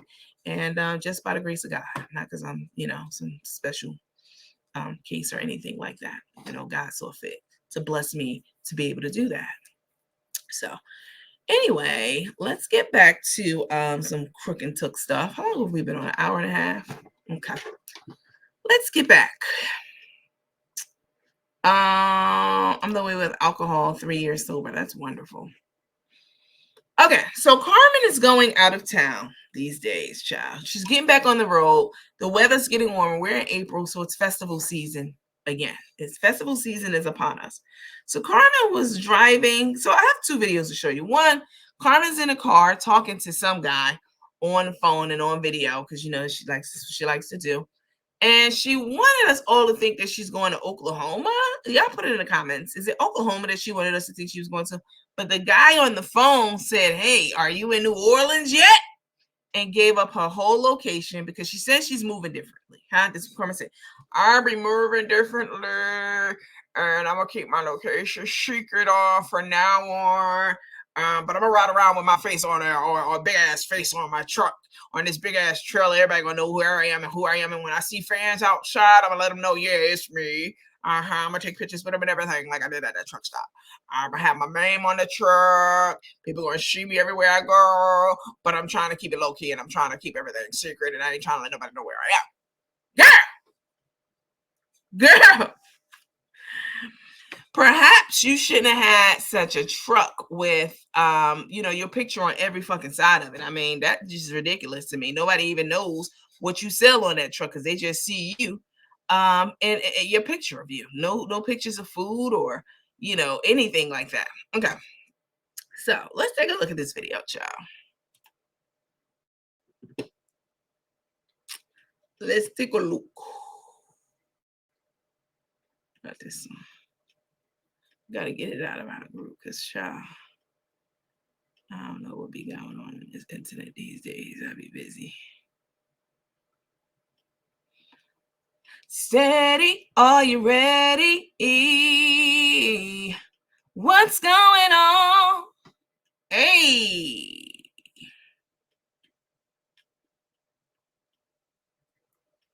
Scroll up. Excuse me. Oh, here it is. So this is a deleted video. Carmen deleted this, but the teammates, they quick with it now. They know. So we have the deleted footage of Carmen getting mad that her spot was blown up, telling the guy in the passenger seat, hang up that phone, get off that live, in that live, abort. She don't know abort, but any other time, Carmen, you going live until your battery dead. Now it's something you want a motherfucker to get off live, and hang up. That was very suspicious. Yes, we know it's suspicious, but it's more fun to say it like Carmen says, child. Okay, hold on. However do you want it?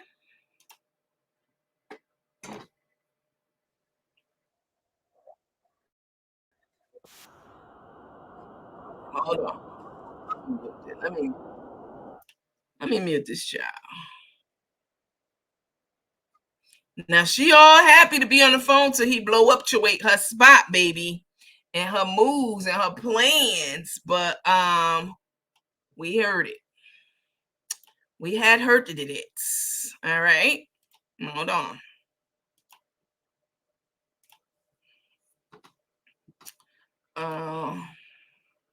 There we go.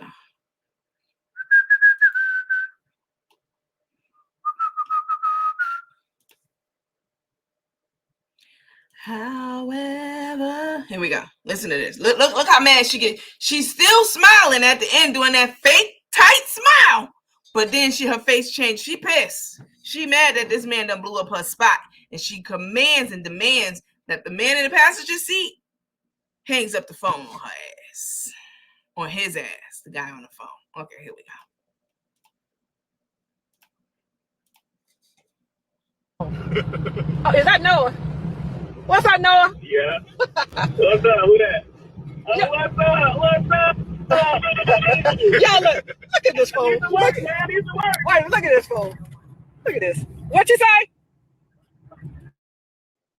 I said he's the work, man. You ready to come back to work? Hell yeah, man. I'm not. Hey. Thank you. Hey. Let me say who this is. I think, because I don't be knowing all Carmen players like that, even though I cover them, child. I think this is Lawrence, who also works for Karina, or has worked for her, definitely before.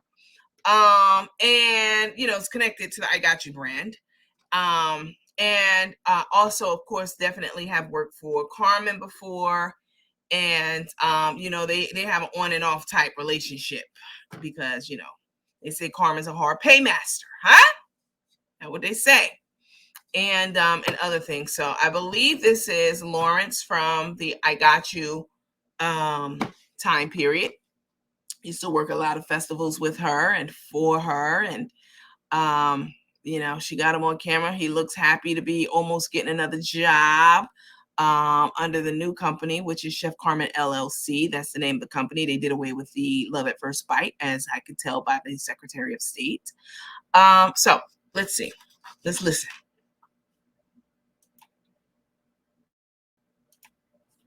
But I ain't playing with you if I let you come back to work. No, I'm not playing. I gotta leave early and all that. I ain't playing, man. You ready? I know you know how to work. Now you gonna stop playing in my face if I let you come to work? Yeah, I need to work, man. I gotta get my teeth done, man. All right, I got you. All right, for sure. Let me know. Y'all be safe, man. All right, baby. All right. Lord 30. Hey. Hell yeah. Hell yeah. Take it off speaker. I don't want to hear y'all phone calls. Huh? I said, where you at? In New Orleans? Yeah. He in Houston. I'm in Houston right now. You finna Lawrence, I'm not playing. Hey, I'm gonna hit you back. Yeah. Hold on. You heard what she said? He finna. I guess that's Lawrence in the seat that's driving. He finna. Lawrence, I'm not playing with you. Take it off speaker. Take it off speaker. Why? What dark secret do you not want us to hear? The guy driving is Lawrence. Thank you for that. Again, I don't know all their players, child. I just know that there was a Lawrence who worked for the I Got You brand. I don't know him by face. But listen, Lawrence, take it off speaker. Or I ain't playing with you. You about to say something that's about to blow up to rate my spot. And I'm trying to be sneaky links and move in a certain kind of way. I'm trying to hit the motherfucking casino. That's what I'm really trying to do. I'm trying to hit the casino up, and I don't need you telling him how I stopped at Buc-ee's and I bought some brisket and a whole bunch of other shit I ain't know about it. And and reminding him like that other man did, Tyrone, that time that I was popping pills. I ain't want that to come out either way. I don't consider it in the passenger side seat. I ain't fucking with him to this day because of that. She didn't want him to say anything. You telling this grown-ass man to get off live, take it off speaker. I mean, Carmen, I thought you was keeping it a buck with all your followers and everything like that. Huh? All right, let's listen to the rest. Hold on.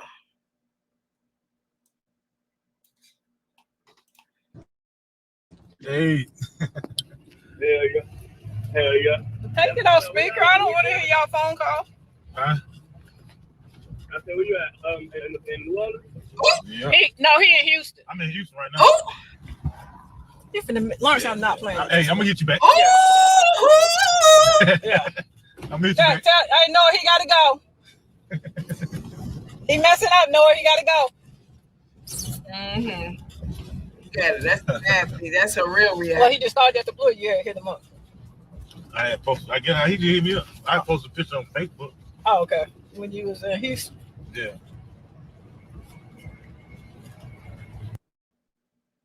Girl, baby, she was not happy that he blew her spot up like that.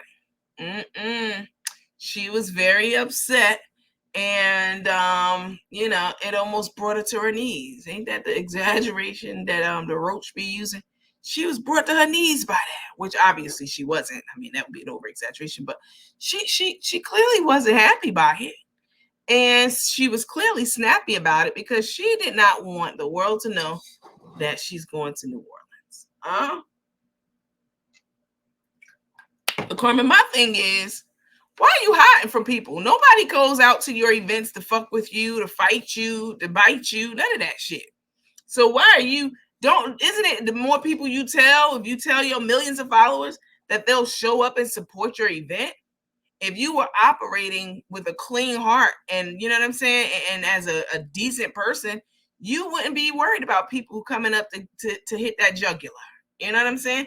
You would be over there selling your fake jerk chicken and your overpriced gourmet funnel cakes and your lemonades and all the chiminades and all that, and you wouldn't be worried. The more people who know about you, the merrier. But when you working dirty, see what it is she ain't got them permits in order.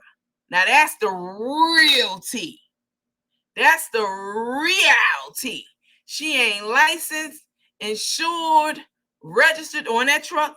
She don't have anything. And that's why she don't want people to know where she is, because she has made so many enemies and she's done so much shit to people online and offline that including lying to get me thrown in jail. I've shown y'all the proof of that, okay, on the paper and all the lies she told in the courtroom. She's done so much stuff online that she's afraid that people will call up on her. I would never do that. And I have never done that. And that's on, like, for real. But there are plenty of people who watch her who can't stand her guts and waiting for her to fall. Just like other influencers. You know, y'all dropping all these products and product lines, but don't forget all the shit you did to try to fuck with somebody else's business or just fucking with people, period. I don't know how many times I had to fight off allegations of this, that, and the third about my businesses because a bitch got online and exploited what somebody said when there's maybe a whole backstory to it. But you're like, now y'all out here trying to drop perfumes and skincare lines and on a food truck trying to sell food and all this other shit. And you don't think that people waiting for your shit to drop so that they can do what they do? I'm not encouraging people to do it. And I certainly am not going to do it, but your day's coming. Like people gonna fuck with you like the same way you've been fucking with people. I could take it. People been fucking with me, and I ain't never came on here, cried, or was sad about it. I just keep pushing. I don't even talk about it most of the time. I definitely don't go into detail about what people say about me and shit. But your turn's coming, so I hope y'all ready. And Carmen, I'm talking to you right now. Your turn's coming on this truck where you are selling this food and likely have not been, been blessed, to operate legally and properly. Because you would have showed that. You would have showed the people and this and that and the third. But okay, girl. Let me see. You notice how she talked to other people because she can't do it to Tay? Exactly. She always trying to be little and discipline people. The guy driving is Lawrence. She's catching up on some of the comments. She knows who to talk crazy to. You mean lying? I purchase for many people, influencers, but I would not support a product. You sure do. You are very supportive.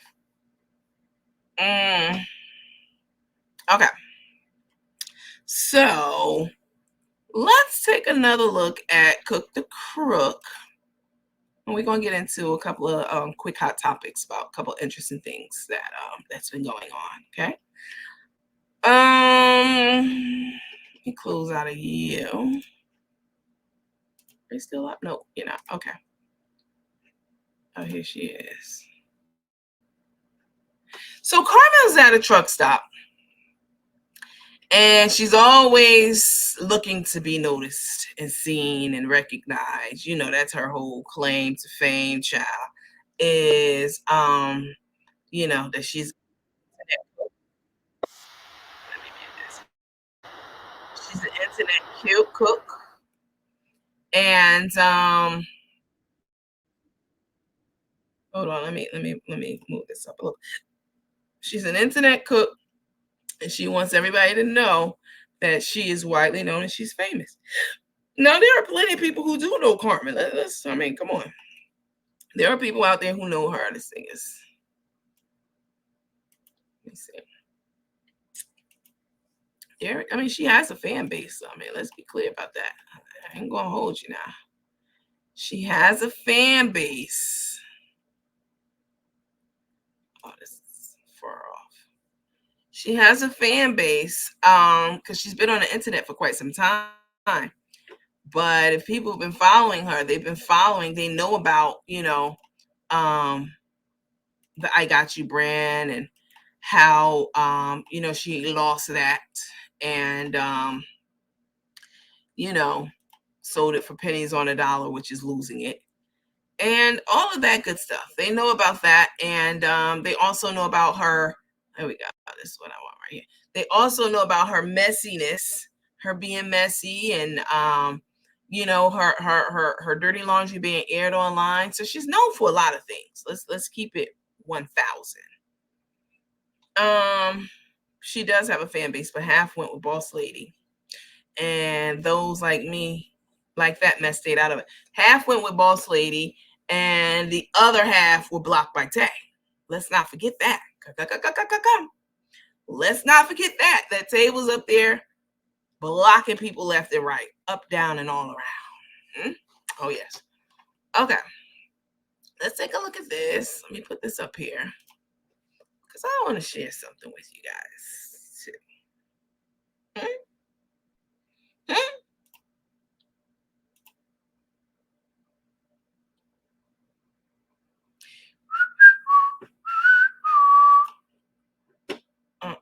Let me see.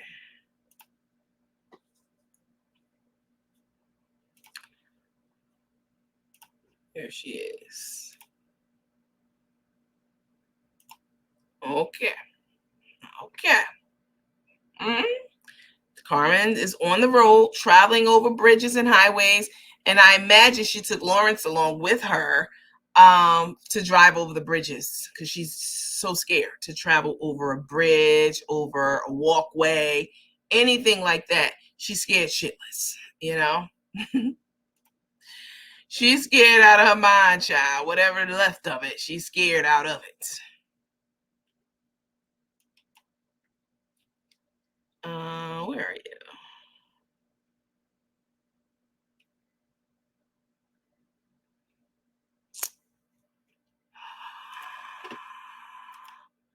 I know where you are. I need that though.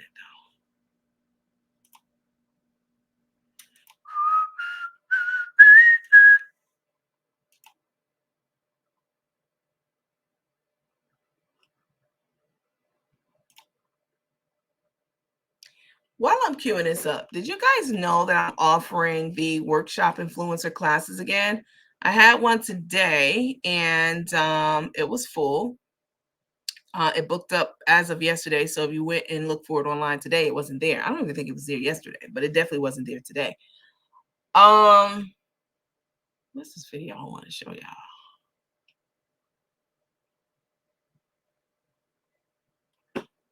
Oh, here it is. Let me try to mute this because I don't want y'all to hear it before I play it. Let's see. No, don't play. Let's download you. So right now I am offering Influencer 101 and 102 workshops for people who want to get into the influencer space. There definitely is money to be made here. Perhaps you've been wanting to do it, but you don't know how to go about doing it.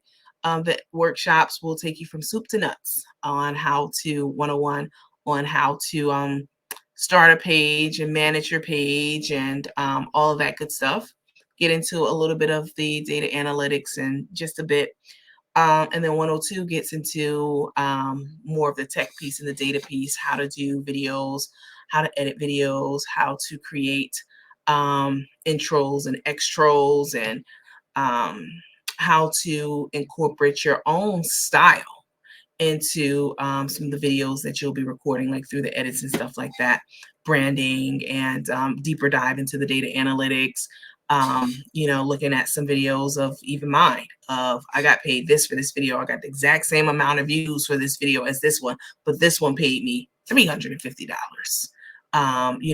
for this particular video, as opposed to maybe $150 for this one. And what I think to be the difference between the two, based off of a number of things. So 101 and 102. And then we're also doing, I show you how to, I have a web development course. Y'all know I do all my own websites, always have. And I'm going to show you how to put your business online and set it up so that people can buy things from you, and how to manage it behind the scenes. It's super easy these days. We're in 2024. We're not back in 1995 and 2000, early 2000s, where you had to be a programmer and type in, HTML codes and all that stuff. We're done with that. It's a lot more easy and straightforward, but you still have to have some type of aptitude for it and appetite for it. So I walk you through all of it. We'll pick a domain name for you, a host, and sometimes those are on the same platform, sometimes they're not. It really just depends, but we'll walk through all of that. How to set up your website, how to design your website, and then subsequently how to manage your website. So we'll do all of that. It's a separate course. Web design development and management. Okay. It's a 2.5-hour course. And then finally, business 101. A lot of y'all are out here doing your businesses. Where's that video? I downloaded it. A lot of y'all are out here doing business flying by the seat of your pants. You're not legal. You're not legit. And a lot of businesses start that way. I'm not looking down on it. Or you are, and you failed to do a certain piece of your business. Maybe you didn't file your articles of incorporation or whatever it may be. I'm going to take you from soup to nuts on how to legitimize your business, from picking a name that's consistent with the brand that you are trying to put out there and establish for people, to getting your TIN and filing with the Secretary of State. We're going to talk about DBA names and registering your name, and so many other things too. And we'll talk about websites on that one too, and the importance of them. But the web development course is completely separate and aside from that. Yeah, so they're out there. They're very affordable. If you don't see a date, what several people have already done is the dates that are posted aren't compatible with their schedule. They want to take some of the courses, but the date's not compatible. And so they've reached out to me, and I've set up one-on-one courses with them. So I'll add those to the site probably over the next couple of days. The one-on-one courses will cost more because it's one-on-one. It's not a group setting. All right. So there'll be more, but not that much more. It's not astronomical. There are people out here haphazardly talking about this information. Some of them do it for free, just talking out their ass.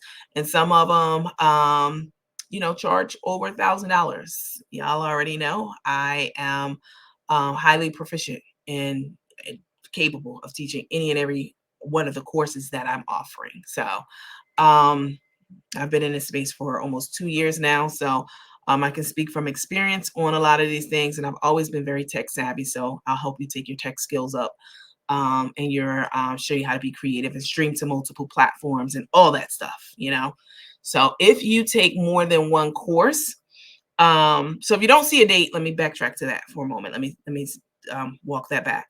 If you don't see a date, that's available, reach out to me and send me a message, and I'll look at my calendar and we'll set something up for one-on-one for you. Or I'll add another date for, for a group for that. It just really depends.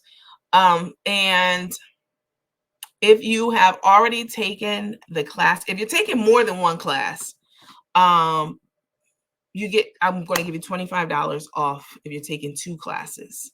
All right. The code is bundle, BUNDLE, and that's to take $25 off of 2 of my workshops. Okay. So instead of it being $300, it'll be $275, right, for 2 workshops. If you are a returning student to my workshops, which some of you are, taking different courses or taking the 102 because you took 101 or doing a refresh on 101, then I also have a code for you. And I sent an email out to all of my workshop attendees / students earlier today. So you all have that, and you have the code for the discount on that for returning users. All right. Okay. Trying to save this file. Oh, here it is. Let me see. All my courses are professionally led, obviously. I have course curriculum and material for them. So we're not just online winging it. Just know that. We have structure. All right, here's this video. Thank you, Miss Booker, for posting the link up. There it is right there. This will take you to all of my workshops. All right. So, and if you are taking more than one workshop, like I said, use the code bundle and it'll take $25 off of your workshops. Okay. So let's get back to being silly. Okay, let's talk about Carmen at the gas station, child. So Carmen's at the gas station. She meets this lady, and I think, in my mind, I think that Carmen was equally as starstruck by this lady, as she tried to say the lady was about her, because I think that Carmen thought that this lady was Cisco. Y'all remember Cisco? Let me see that thump. Carmen gonna be singing that for the next few days. You know that's what she does. She grabs onto a song and she sings it. I want to thank you, Heavenly Father. She don't know the rest of the song. She sings the hook. Well, if she does, she only sings the hook. And that's what she does. So she probably gonna be singing the thong song over the next few days because this lady put me in the mind of Cisco. And I really think with the platinum short haircut, I really think that Carmen thought that this lady was Cisco. I really think that because she was starstruck. She was absolutely starstruck as far as I'm concerned. And let's take a little clip at the Cisco video to refresh your memory. Gotta pause it because I ain't trying. Let me pause it here at the platinum cut. This platinum cut. Look, this is what I think Carmen was thinking. She really thought that this lady was about to sing the thong song. Aren't you that lady that sing the thong song? Let me see ya, darn. Who that bitch is scandalous? Her name is Ted. Can you hear this? Girl, I think she really thought that was Cisco. Huh? That's what I think. I think she thought it was Cisco because she was completely starstruck with this lady. Let's see how she was acting around the lady. And she probably walked up to the lady like, "Hey, don't you know me? I'm Chef Carmen." And the lady's like, "Yeah, Chef Carmen. You can't believe anything Tay and Carmen puts on screen. You can't believe it because they're both actresses, definitely. And they're becoming more and more believable every day. But I can see right through the bullshit, huh?" And she probably went up to the lady and staged this whole thing because I find it really suspicious that this lady knew who she was and she ain't asked about Tay and none of that. She seemed like she was added to the acting roster. Let's take a look. Let's see. Who that looking so scandalous?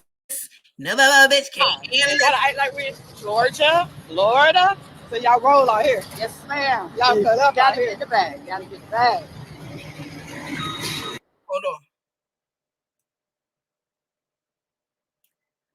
take it back a little bit.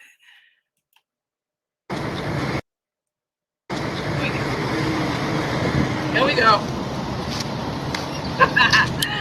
Not you, Nancy. So I'm at the truck stop. One leg. Oh, song. And the people be peopling at the truck stop. What's he doing? You locked it? I'll be right back. I already got gas. I just want you to put that stuff in there. Oh, it is. That's what I thought. Go ahead and eat. I'll be right back. All right. I'm at the truck stop. She kept looking. Hi, Chef Carmen. What? Is that you? So she's a truck driver, so she's going to show me her truck. She said we just came over that long, high bridge. And she said she was scared, but I do this daily. That's crazy. She could probably be rolling about 80. You know, but the thing about the truck drivers out here in the Midwest and stuff, y'all can drive in the left lane. Some states y'all can't. Right. Y'all take over Texas. Yes, we do. And then left the truck drivers run Texas. Yes, we do. They all in the left lane. And we can drive 75. We ain't got to act like we're in Georgia, Florida. So y'all roll out here. Yes, ma'am. Y'all cut up out Gotta here. get the bag. Gotta get the bag. I wish you had time to teach me how to back up. Because I can't back my trailer up. You gotta practice. Turn the tone, put yourself down on the ground, and that's how you practice. Well, how long you been a truck driver? Off and on for about 40 years. Oh, wow. This is my truck. Okay, this is her truck. This you right here? Ready for me. She pushing this long truck. This her truck. Wow. Yes. Now that's the truck. Yes, ma'am. I ain't been home in 3 weeks, so You ain't been home in 3 weeks? I'm on my way. Okay. I'm on my way. She coming. Well, it was nice to meet you, It friend. was nice to meet you, What's your Chef name? Carmen. My name is Cassandra. All right. Actually, I'm Blondie Too Cute. Okay. Facebook, No, Instagram, no. TikTok. TikTok. Okay. Thank you so All much. right. Well, everybody tell Blondie too Thank cute. you. Thank you. Hello, everybody. You be safe. You too. Thank All you right. so much. Nice to meet you. Nice to meet you.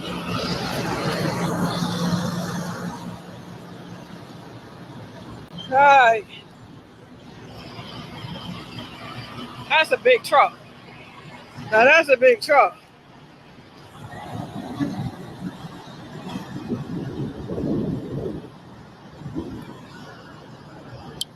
Yeah, we just crossed that bridge in Louisiana, that really high bridge, and I didn't drive.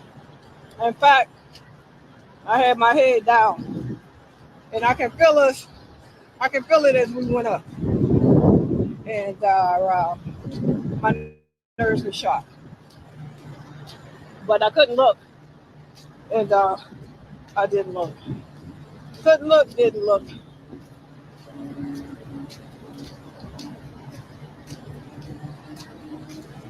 Larson, you gonna eat or you okay? You gonna eat or we driving?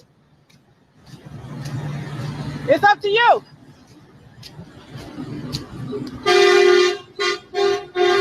There she go, y'all. Lord, there she go by. Look how long that truck is.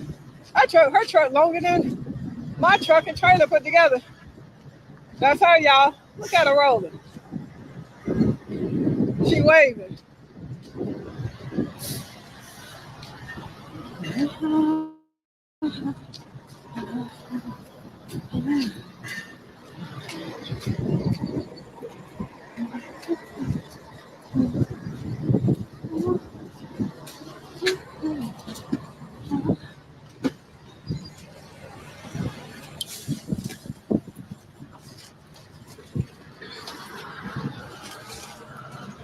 Lawrence like Arby's, and I don't. So guess what? He got Arby's. And Lawrence ain't here. outlaw. The cat's out the bag. I keep forgetting your name, boy. Turn that down for a minute. Turn it down. The volume. But I'm still gonna play the radio. And this is what I got. Cinnabon. Something that I don't need because I'm on a diet. Very loud. Girl, bye. Wow.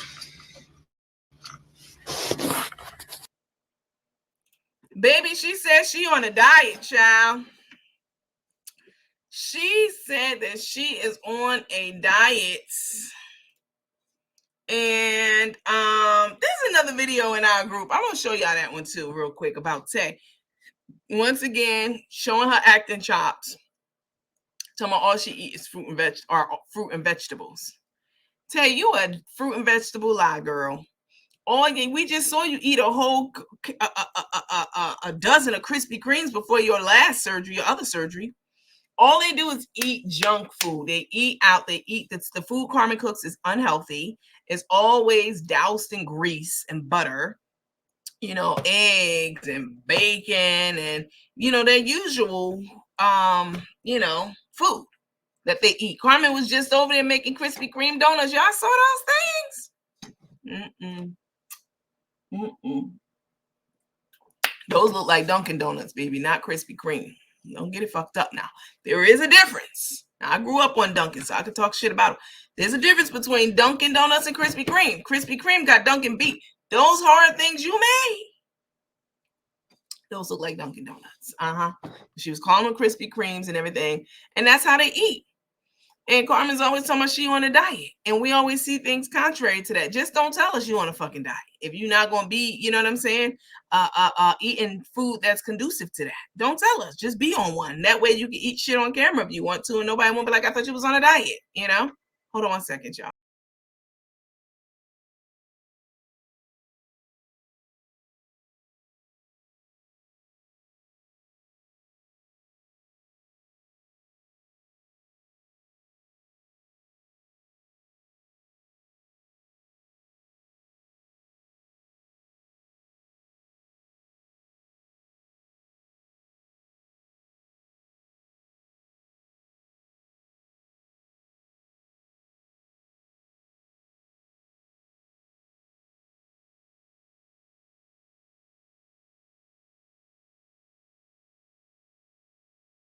Okay, I'm back. I had to go and let me take this down and get my Japanese fried rice. Not to be confused with Chinese fried rice. Totally different. Out of the microwave. Y'all see this? I bought this from Costco. Let me see if I can get it. I buy this from Costco. It is yakitori chicken with Japanese style fried rice. I think I've showed you guys this before. I definitely talked about it. So it's grilled white meat and tender vegetables in an authentic savory sauce. And the sauce is not like a wet sauce. It's delicious. It is absolutely delicious. Sometimes I'll just eat this by itself because it does have plenty of grilled chicken breast meat in it. I love this because it doesn't have eggs in it. Y'all know I don't eat eggs. Unless it's like in a cake or something like that. But a scrambled egg or fried egg, no, not since I was like 3 years old. I cannot stand eggs. This is good, y'all. Sometimes I'll have this as a midnight snack. They come in individual pouches, so you get, I think, 6 of these. You get 6 pouches, 6 9-ounce pouches, and it's like $22 or something like that. And usually I get it when it's on sale for like $20 at Costco. This shit is good right here. It is delicious. It tastes just like it came out of a wok. It has it's a stupid thing. There we go. It's good. It has all kinds of roasted corn and sweet peas and bell peppers, sweet bell peppers. It's good. It is so good. And you only put it in a microwave for 3 minutes out of the freezer. And it tastes just like it just came out of a wok. It's delicious. Let's see. Hi, Miss Wimbush. How are you? I wish she would have showed her truck to the lady so we can see she is selling seasonings. A seafood diet. Everything she sees, she eats. Exactly. Diet my ass. Where the hell did Carmen find those Space Jam glasses at? At the gas station, baby. She already told you all that. She buys her glasses. She bought everything from the gas station. Nothing's wrong with that, especially if it's like from a Buc-ee's or whatever, however you pronounce it. Yeah, she bought them from the gas station, child. Okay. I'm never gonna unbake my back. I will be purchasing the next time at Costco. Definitely, you should. They're delicious. And if you pair that with the chicken breast bites from Costco by the Bear brand, it's called Bear, Bare. It's pure solid chunk chicken white meat and a light breading. It's delicious. Sometimes I'll make some of those and pair it with the rice, and so freaking good. They also have a Kirkland brand of the same type of chicken breast by Bear right next to it, because you know Costco won't sell their brand. And I actually like the Costco brand better than I like the Bear brand. It crisps up more. So what brand was the rice? The rice brand is it's called yakitori chicken with Japanese style fried rice. Now Costco has two types of fried rice and they're right next to each other. The other one has eggs. That's not the one that I eat. And it's not by this company either. It's by a different company. I don't know how that rice tastes. I've never eaten it, nor would I ever. But this one does not have eggs. And so it's the one without eggs that I love. All right. It's by Ajinomoto. It looks like Ajinomoto. Ajinomoto. Ajinomoto. But yeah, get 6 big pouches. Then it's good. All right. Let's see. You're not gonna unbig your back. Those were dumpster donuts. You ain't lying, girl. Fuck around and chip that dumpster up, throwing them donuts in there. Cause baby. Hi, Miss Mitchell. What's up? Okay. So I did want to show y'all the Tay video of her talking about, maybe I'll show y'all next time, because I don't think, am I still in our group? Let me see. Talking about how, and talking about she on a diet, girl. Both of them need to stop. And why was Carmen eating on the front stoop like that? There's so much going on in these internet streets with them. I mean, and then the whole thing about her with that little girl for the fundraiser, I don't know enough about that to speak intelligently to it and give all the deets about it, but I've seen it floating around in our group. And I was like, basement, look how she's all over the bed. Oh, not that one. I thought it was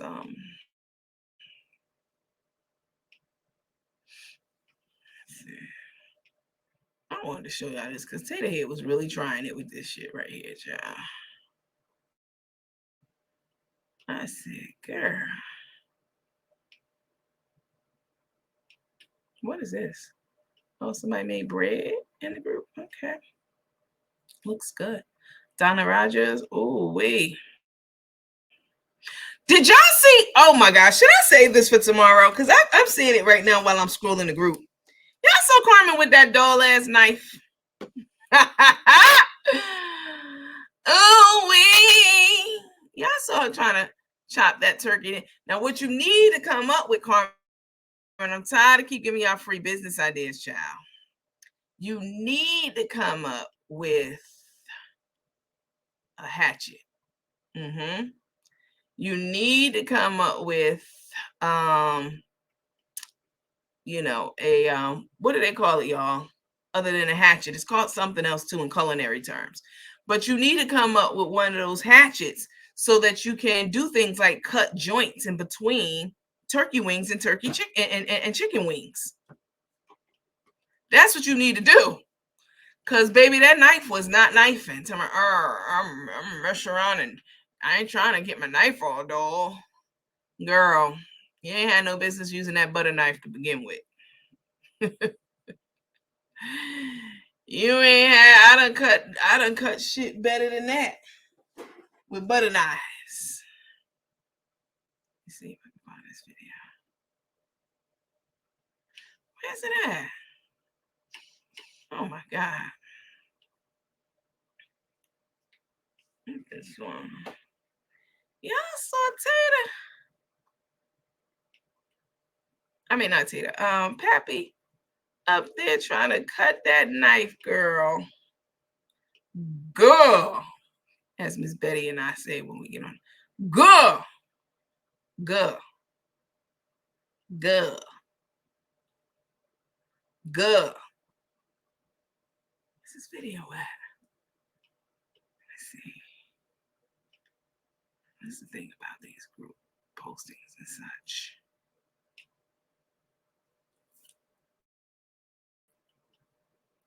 Y'all something else. Y'all hell with that thing in this group, y'all.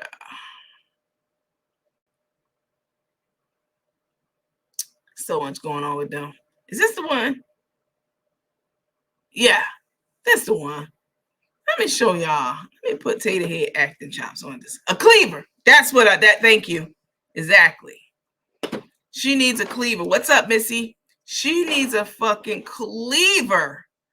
Huh? Add that to your lineup. I mean, that'd be perfect because you sitting up there hacking away, you know what I'm saying, with that butter knife like that. Wasn't giving what it's supposed to give. Period. Donna said she could have cut him with her big ass horse teeth. Oh my God. Yes, a cleaver. Thank you, Leslie. Exactly what I was looking for. Sunshine ball, cleaver, butcher knife. Nope. Cleaver, meat cleaver. That's exactly right. Okay. Let's take a look at something right quick because I'm so sick of her with these motherfucking acting skills and carrying on the way she be carrying. Y'all don't hear. If y'all can't see through this, I don't know what to tell you.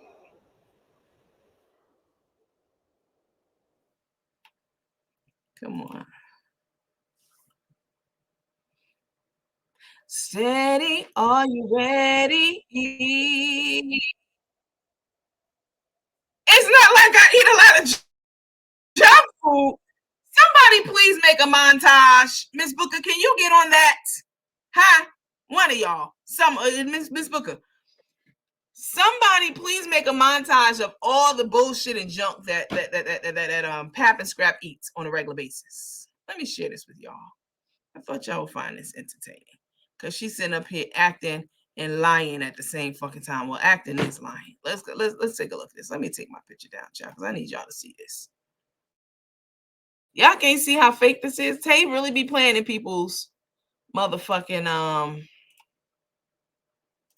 face online. Here we go. It's like, why me? You know, I don't know.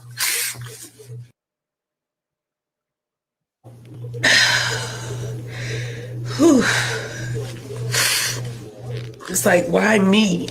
You know, I don't know.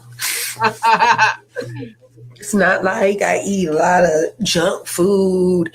You know, I eat a lot of fruits. I eat a lot of vegetables. You know,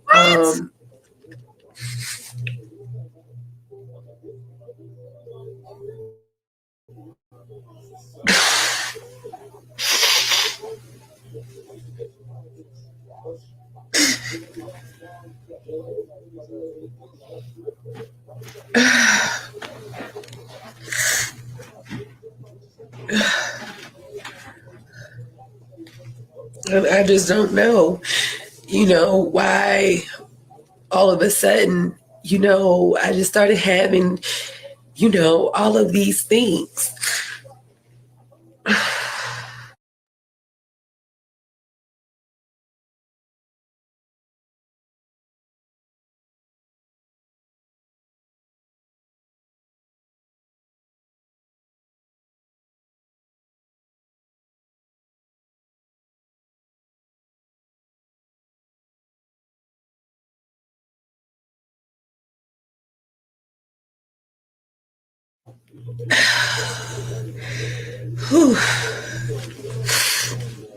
It's like, why me?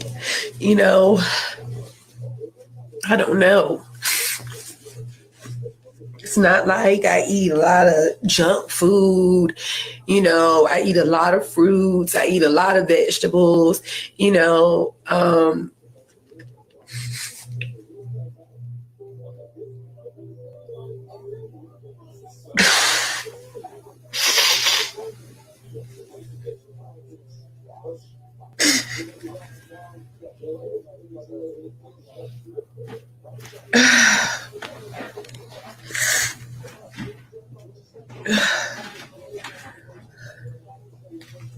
I just don't know.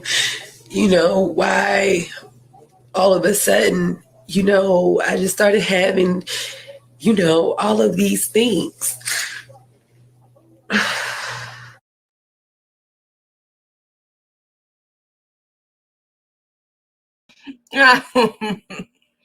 Tay, I will feel a little bit of sympathy for you if you for real was going through something. I would. I wouldn't be mocking you or anything like that. But this is all bullshit. We know it. You know it. We know we can see right through it. Not Nancy fell, as someone said. Steady reading those comments. Not one drop. Not one tear drop. Somebody says she eats all day long. They're attention seekers. There she go with the thing. She duly needs to get her vocabulary together. She definitely needs to get her vocabulary together. How old is she? She's 50. Child, she probably had the same armband on since the last hospital stay. She does and do. They don't cook vegetables. Now, come on, girl. I think they forget that we watch them. Like, girl, what vegetables? And any vegetables Carmen do cook, she drown in some kind of a sauce, barbecue sauce, butter, or something. I mean,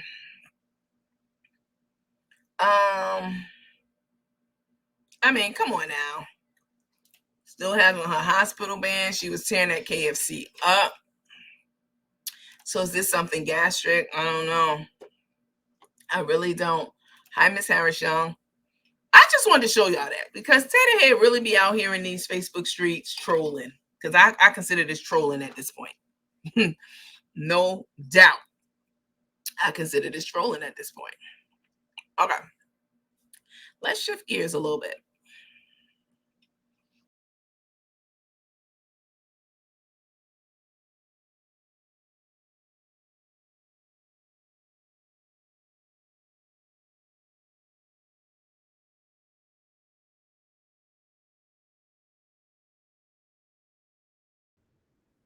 Let's get into some hot topics. All right.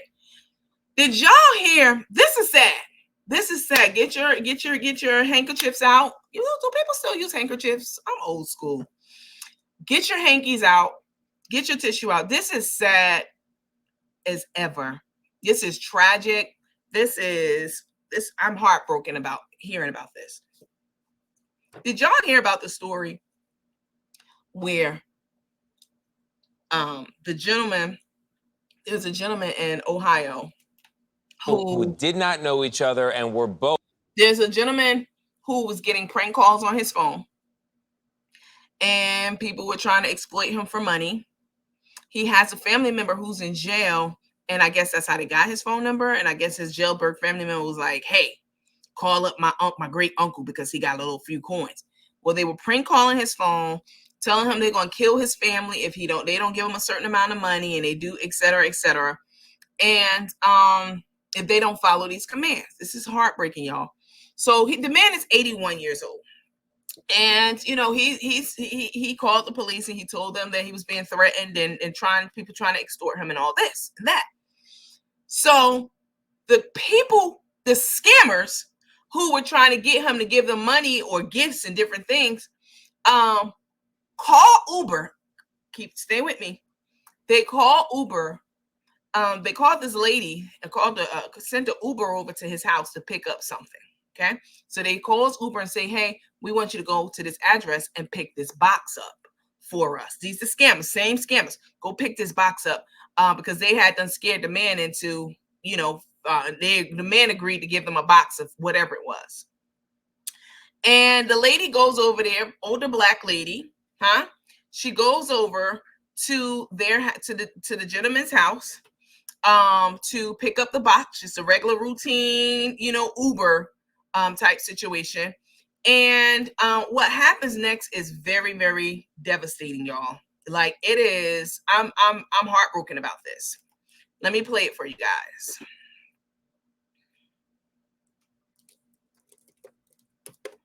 Let's see. So, just to put this in perspective for you, let me close this because I got way too many stuff up here. Too many things up here. Okay. black lady, minding her business, trying to earn some extra change, from Uber, doing Uber. And this is who she is. This is how she looked. Older black lady. Here's a picture. Working extra shift. Maybe she's retired. She thinks she's retired. Retired, working an extra shift at Uber. Trying to make money. And the gentleman, this happened in Ohio, like I said. The gentleman, I can't call him a gentleman because he murdered this lady. Let me show y'all what happened. This is tragic, y'all. This is very, very, very tragic. Pay attention.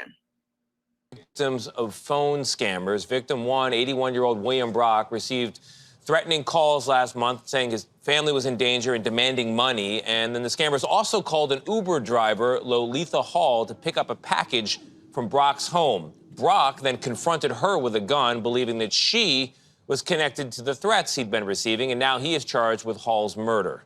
Lilia Luciano has this story, and we have to warn you, the video is disturbing. Lolitha Hall screamed for help as William Brock confronted her with a gun. Yeah, I know what you're at. But as the Uber driver tried to flee, police say the 81-year-old resident shot her multiple times.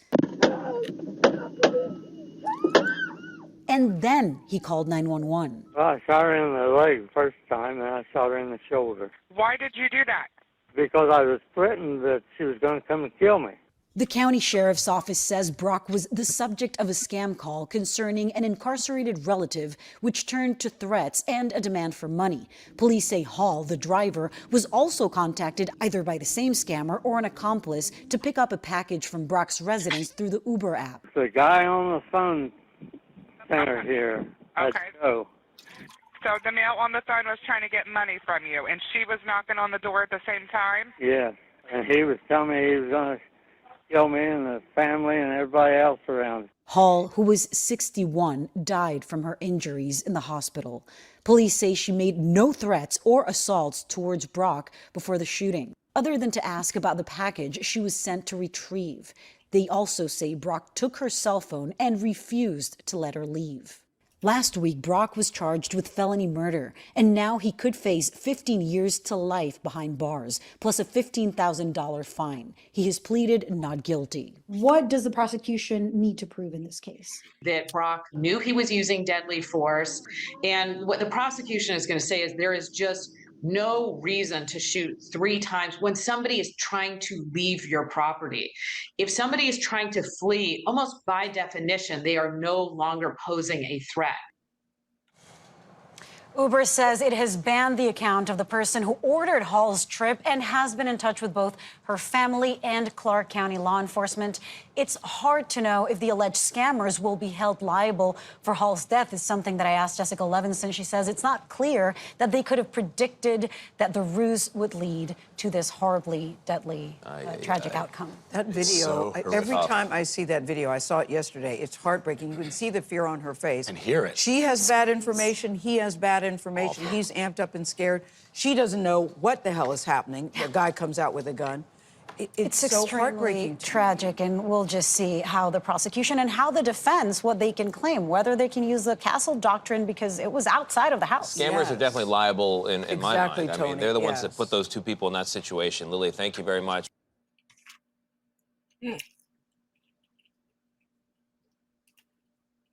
Tragic. Sarah is trying to eat off camera. I think eating on camera at home is slob behavior. Now, if you're out, y'all see me eat out, at restaurants and stuff like that. And even then, I'll duck off camera, take a bite of something.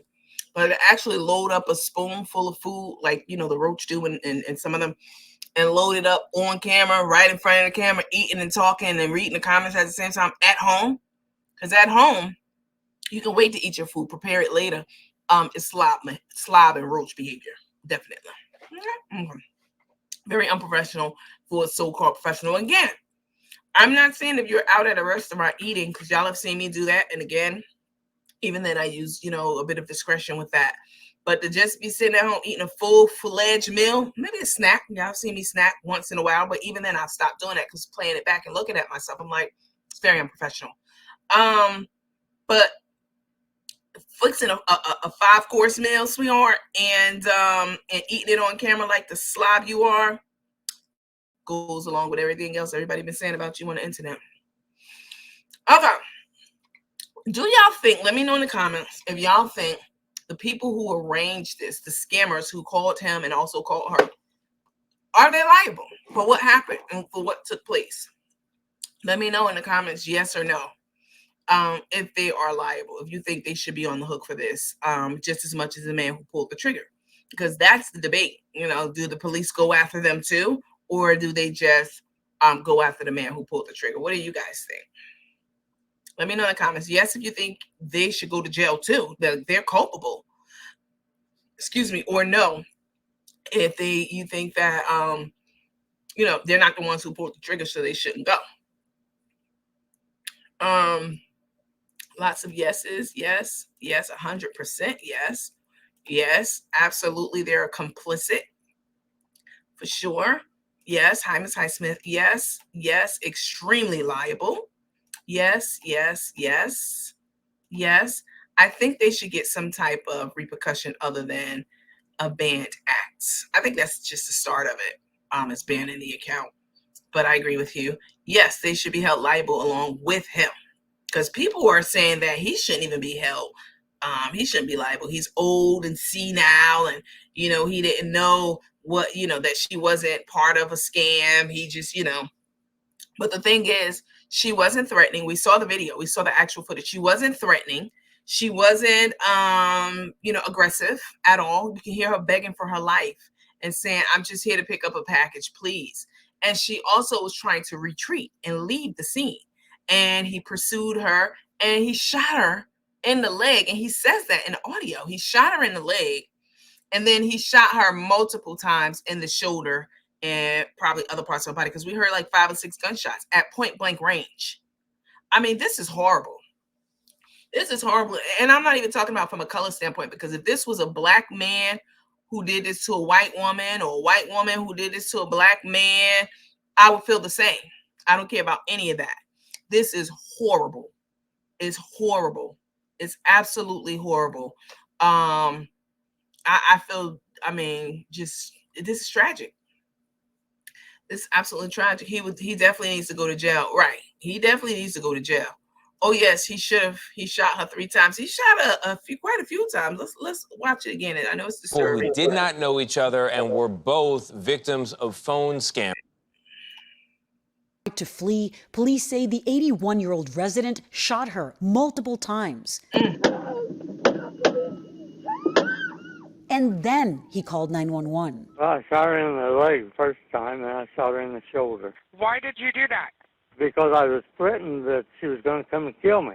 The county sheriff's office says Brock was the subject of a scam call concerning an incarcerated relative, which turned to threats and a demand for money.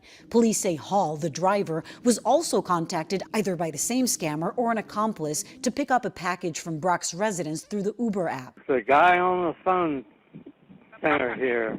Okay. So the male on the phone was trying to get money from you, and she was knocking on the door at the same time? Yes. And he was telling me he was going to kill me and the family and everybody else around. Hall, who was 61, died from her injuries in the hospital.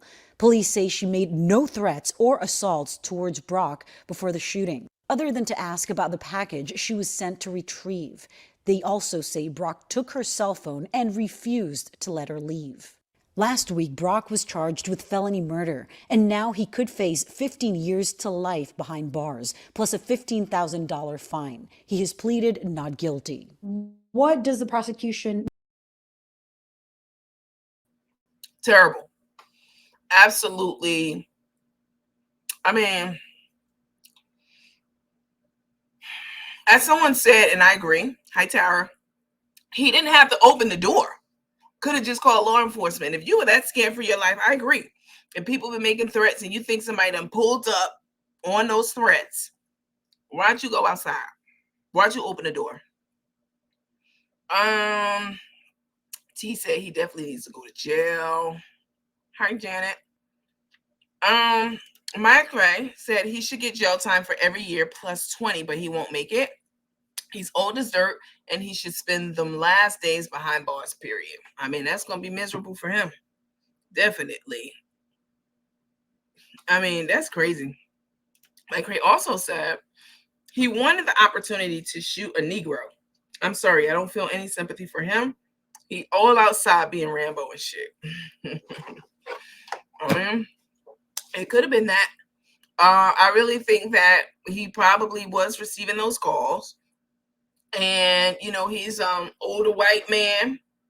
And he felt like he was going to take the law into his own hands. He's of a different school of thought. You know what I'm saying? He's 81 years old.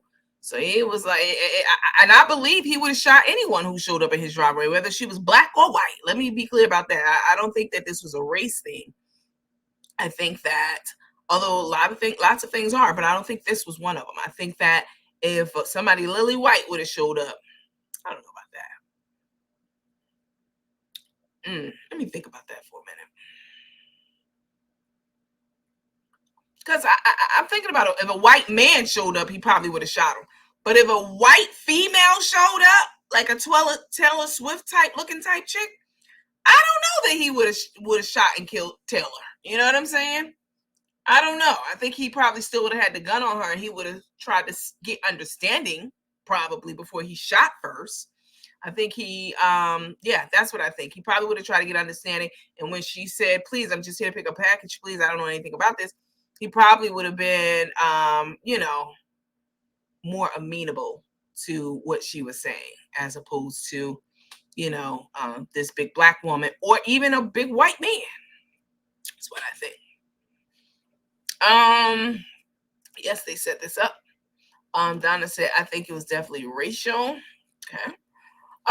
So, before we get off, we're going to start doing here and there, but maybe not every single show, but certainly here and there, we're going to start doing a little silver lining clip, right? There's always a silver lining in every situation in life, always. And, just like a little feel-good story, just a little small clip before we get off so we don't end on, bad energy, negativity, etc. And then I hear the Life Roach say, I don't know, a few weeks ago, that everybody's trying to talk about energy and this and that like her. Bitch, are you nuts? You think you're the only person who ever talked about or know about or live by energy, bitch? And the energy that you be talking about, like, you got it all twisted and fucked up anyway, because your energy is bad as fuck. I just wanted to say that, okay? 99% of the shit that Roach said, I don't even repeat over here, but sometimes if I'm talking about something and it's relevant to something that Roach said, then I'll bring her up. But actually sitting down and doing a segment on her like she do on us because she's obsessed. No. No, bitch. So that we don't always end on, clowning on two clowns, we'll have a little feel-good story from around the world. And this actually happens to be in, do you guys know about what's happening in what has happened in Dubai? In Dubai, they've had torrential rainstorms. They received in 2 days more rain than they normally receive in a year. So let's take a quick look at, matter of fact, I should have had it up here. Okay, let me take you down. So this is Dubai underwater. This is one of their highways. They have torrential rains. You can see the cars can't get through them at all. And this is from today. So, but it started on Monday. And there have been so many lives lost as a result of this, unfortunately. And it's just been a very, very tragic thing. Of course, flights have been delayed out of Dubai for days and canceled and redirected and all of this. I want to show you guys this video. This is in Dubai also, this quick little video. This is of two people out on their boats trying to get around in Dubai, and they see this cat hanging on to a car handle. And let's take a look at what these Good Samaritans did.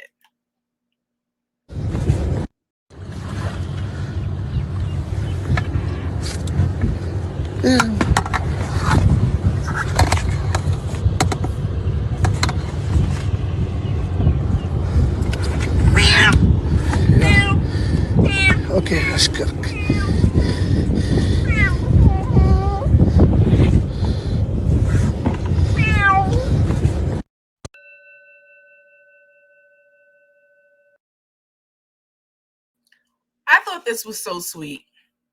And I thought this was, out of all of the death and the chaos and commotion, there was a little cat hanging on by a thread onto a car handle in the middle of, water that's several feet high. And he's had the sense, the cat, to hang on to the door handle and not let go, and waited for someone to ride by, which we saw happen. And then they kindly took him off, and he even meowed, looked back at him when he got in the boat, and said a little thank you. I thought that this was a bright spot in all the stuff that's going on over in Dubai, and all the deaths, and everything, all the commotion that's going on over there. That a life, no matter how small and insignificant we may think it is, a cat was saved. And I thought it was so sweet. So I just wanted to share that with you guys.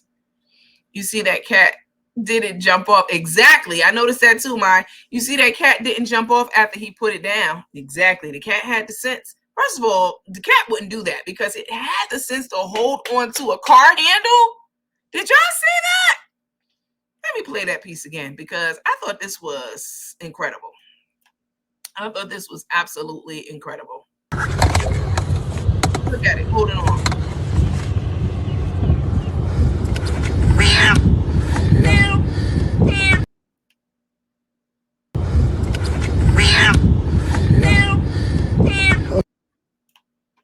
There we go.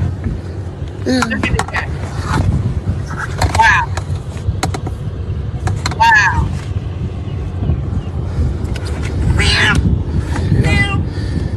Okay, let's cook. Wow.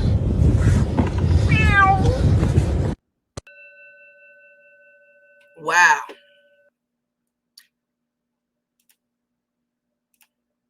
I thought that was incredible. I thought that was so sweet. And God's way of showing us that no life is too small or insignificant, for him to bless. Hi, Naoki. You said it twice. Hello. One of the rules. I know you a teammate, but you don't need to make comments 15 times. You said it 3 times now. You trying to get blocked? Is 1, 2, 3. 3. Don't do it.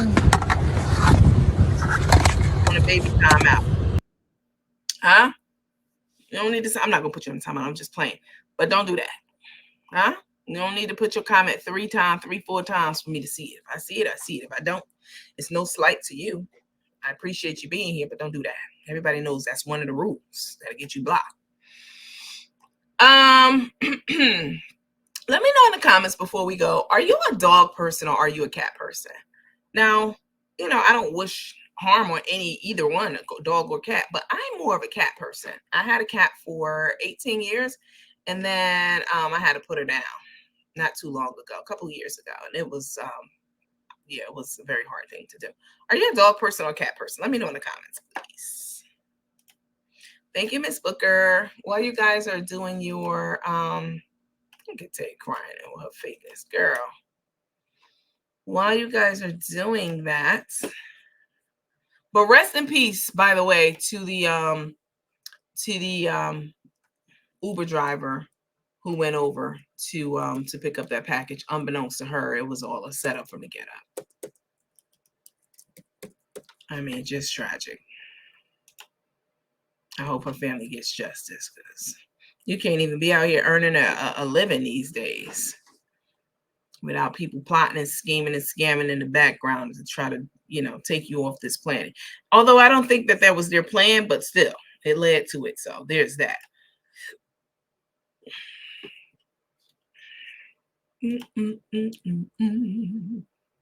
Dog, people love dogs. People love them some dogs. It's a lot of dog lovers in the world. Miss Betty Jean Webb said neither. Okay. Let me see what y'all saying over here. Allergic to cats? Okay. Neither. I love fish. Dog person. I have a phobia of cats. Long story. Okay. Understandable. A dog person. Survival instinct. God's gift. For real, Miss Lot. Dog, a dog. Y'all love them dogs. People love.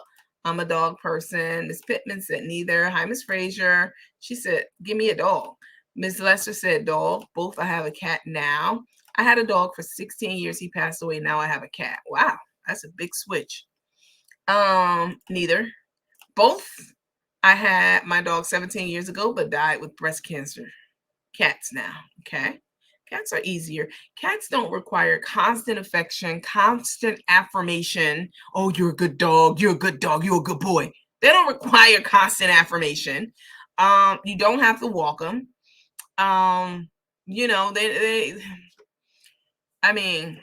gonna definitely get up on in places. I mean, cats do that too if you don't train them properly, but just less overall demanding, and less of an upkeep than cats. I love cats. I love fish. Okay, dog person. Yes, my dogs are spoiled for sure. Both. I have 5 dogs. Neither. Dog, cats, or fish. I don't like animals. What? Wow. Cats are definitely easier. Ms. Rogers said, I was talking to a teammate earlier. I won't call her name. I don't think she's on here right now because she sent me a message before this because I had let her in our private group. Y'all know I don't let people in, but we're not accepting people and haven't been for months. But sometimes I'll let it in and let certain people in who've been following the page but never managed to get into the group. So sometimes I'll unlock the group and lock it back, that kind of stuff. But I was talking to her earlier because she called to enroll in a couple of the courses that I'll be teaching. And she has a dog. And while I was on the phone talking to her and enrolling her and, et cetera, because she needed a one-on-one course because the dates that are on there didn't work for her.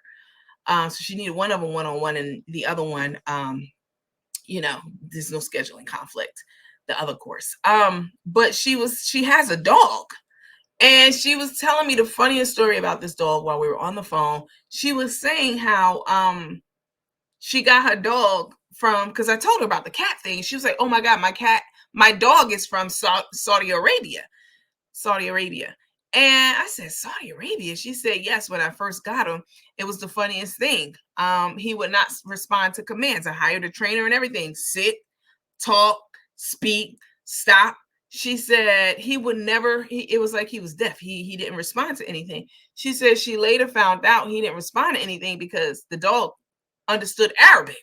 I said, so when she found that out, she gave the dog a command in Arabic of sit, and the dog sat down right away.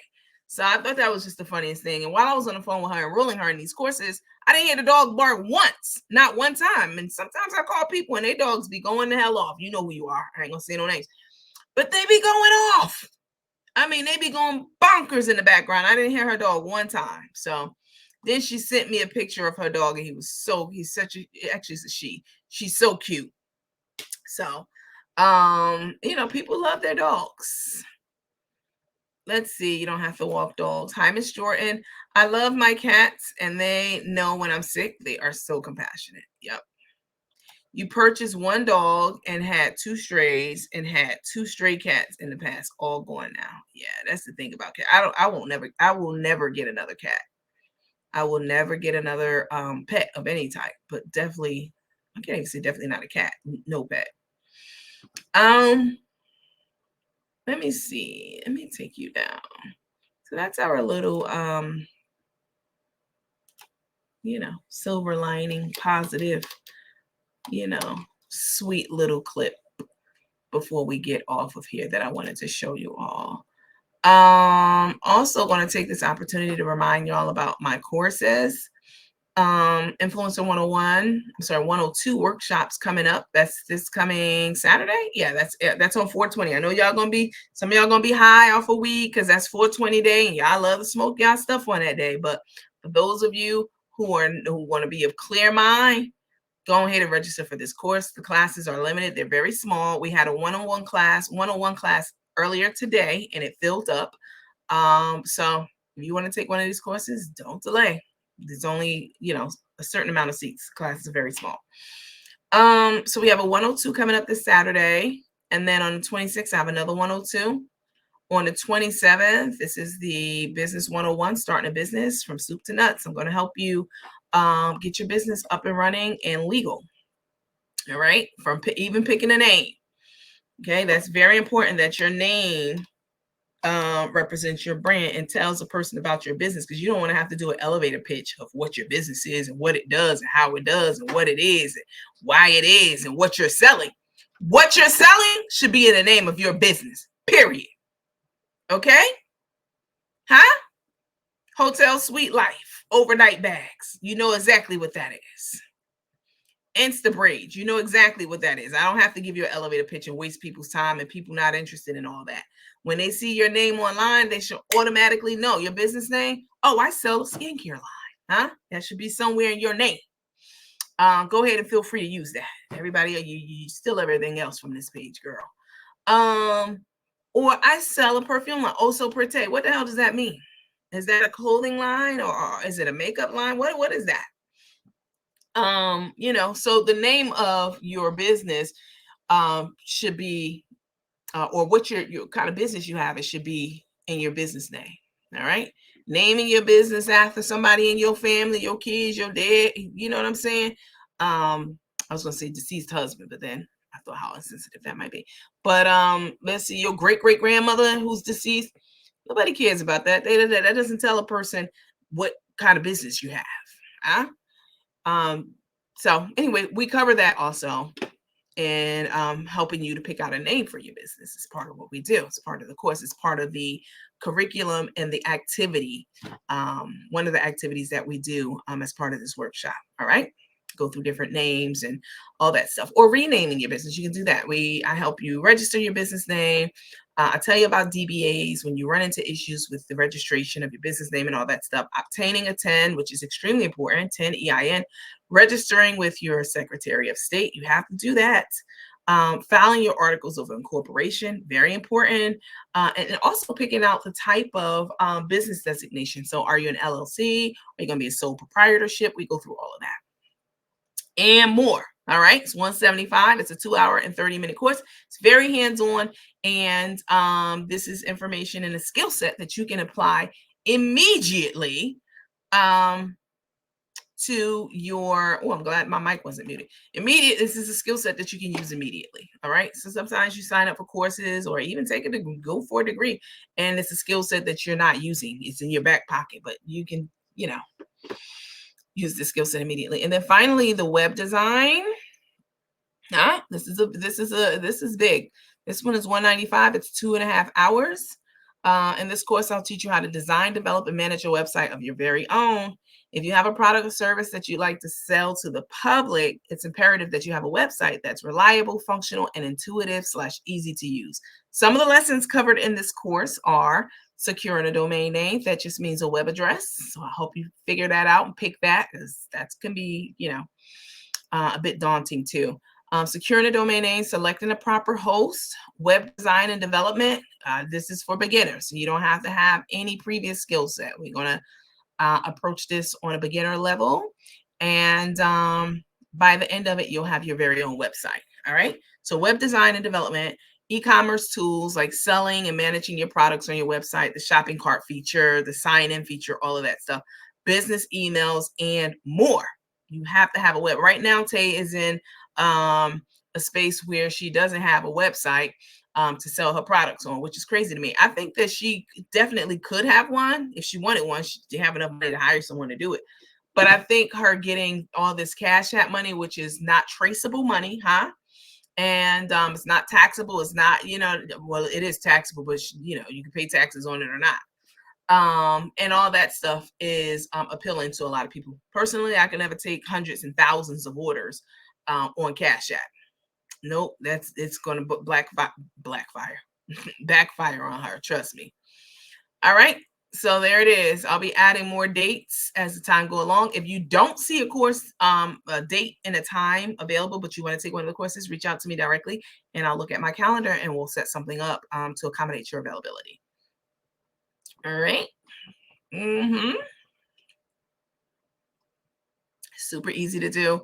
Let me go into one. So if you wanted to sign up for the Business 101, let me take you out. You can go into the Business 101 and, choose your appointment, put your information in, your name, blah, blah, blah. And the terms and conditions are listed here. That's not what I want to do. Hold on one second. Let me see.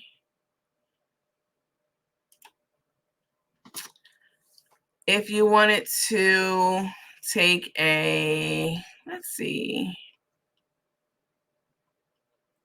Let's do this one. So this is an influencer 101. If you don't know anything about being an influencer, you're coming in from ground zero, but you want to start a page because you have something to say, or you want to get a product or service in front of the world.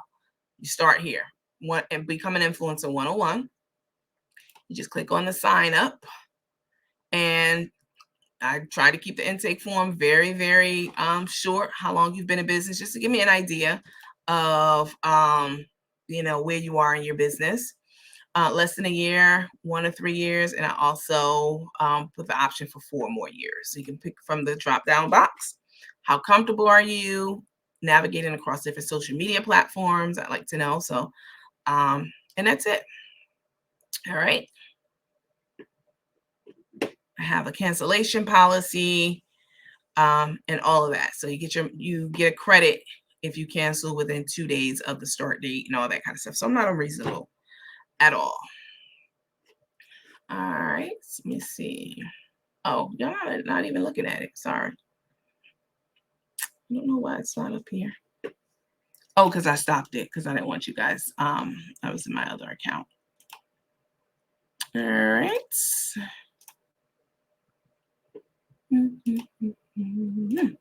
Here we go.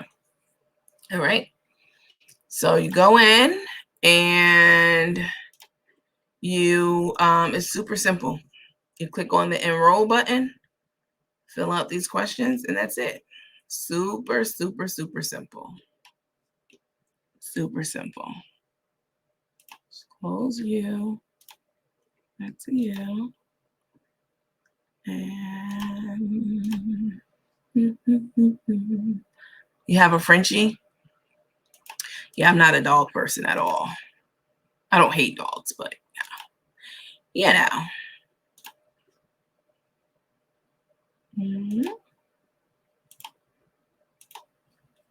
Okay. Here are the courses.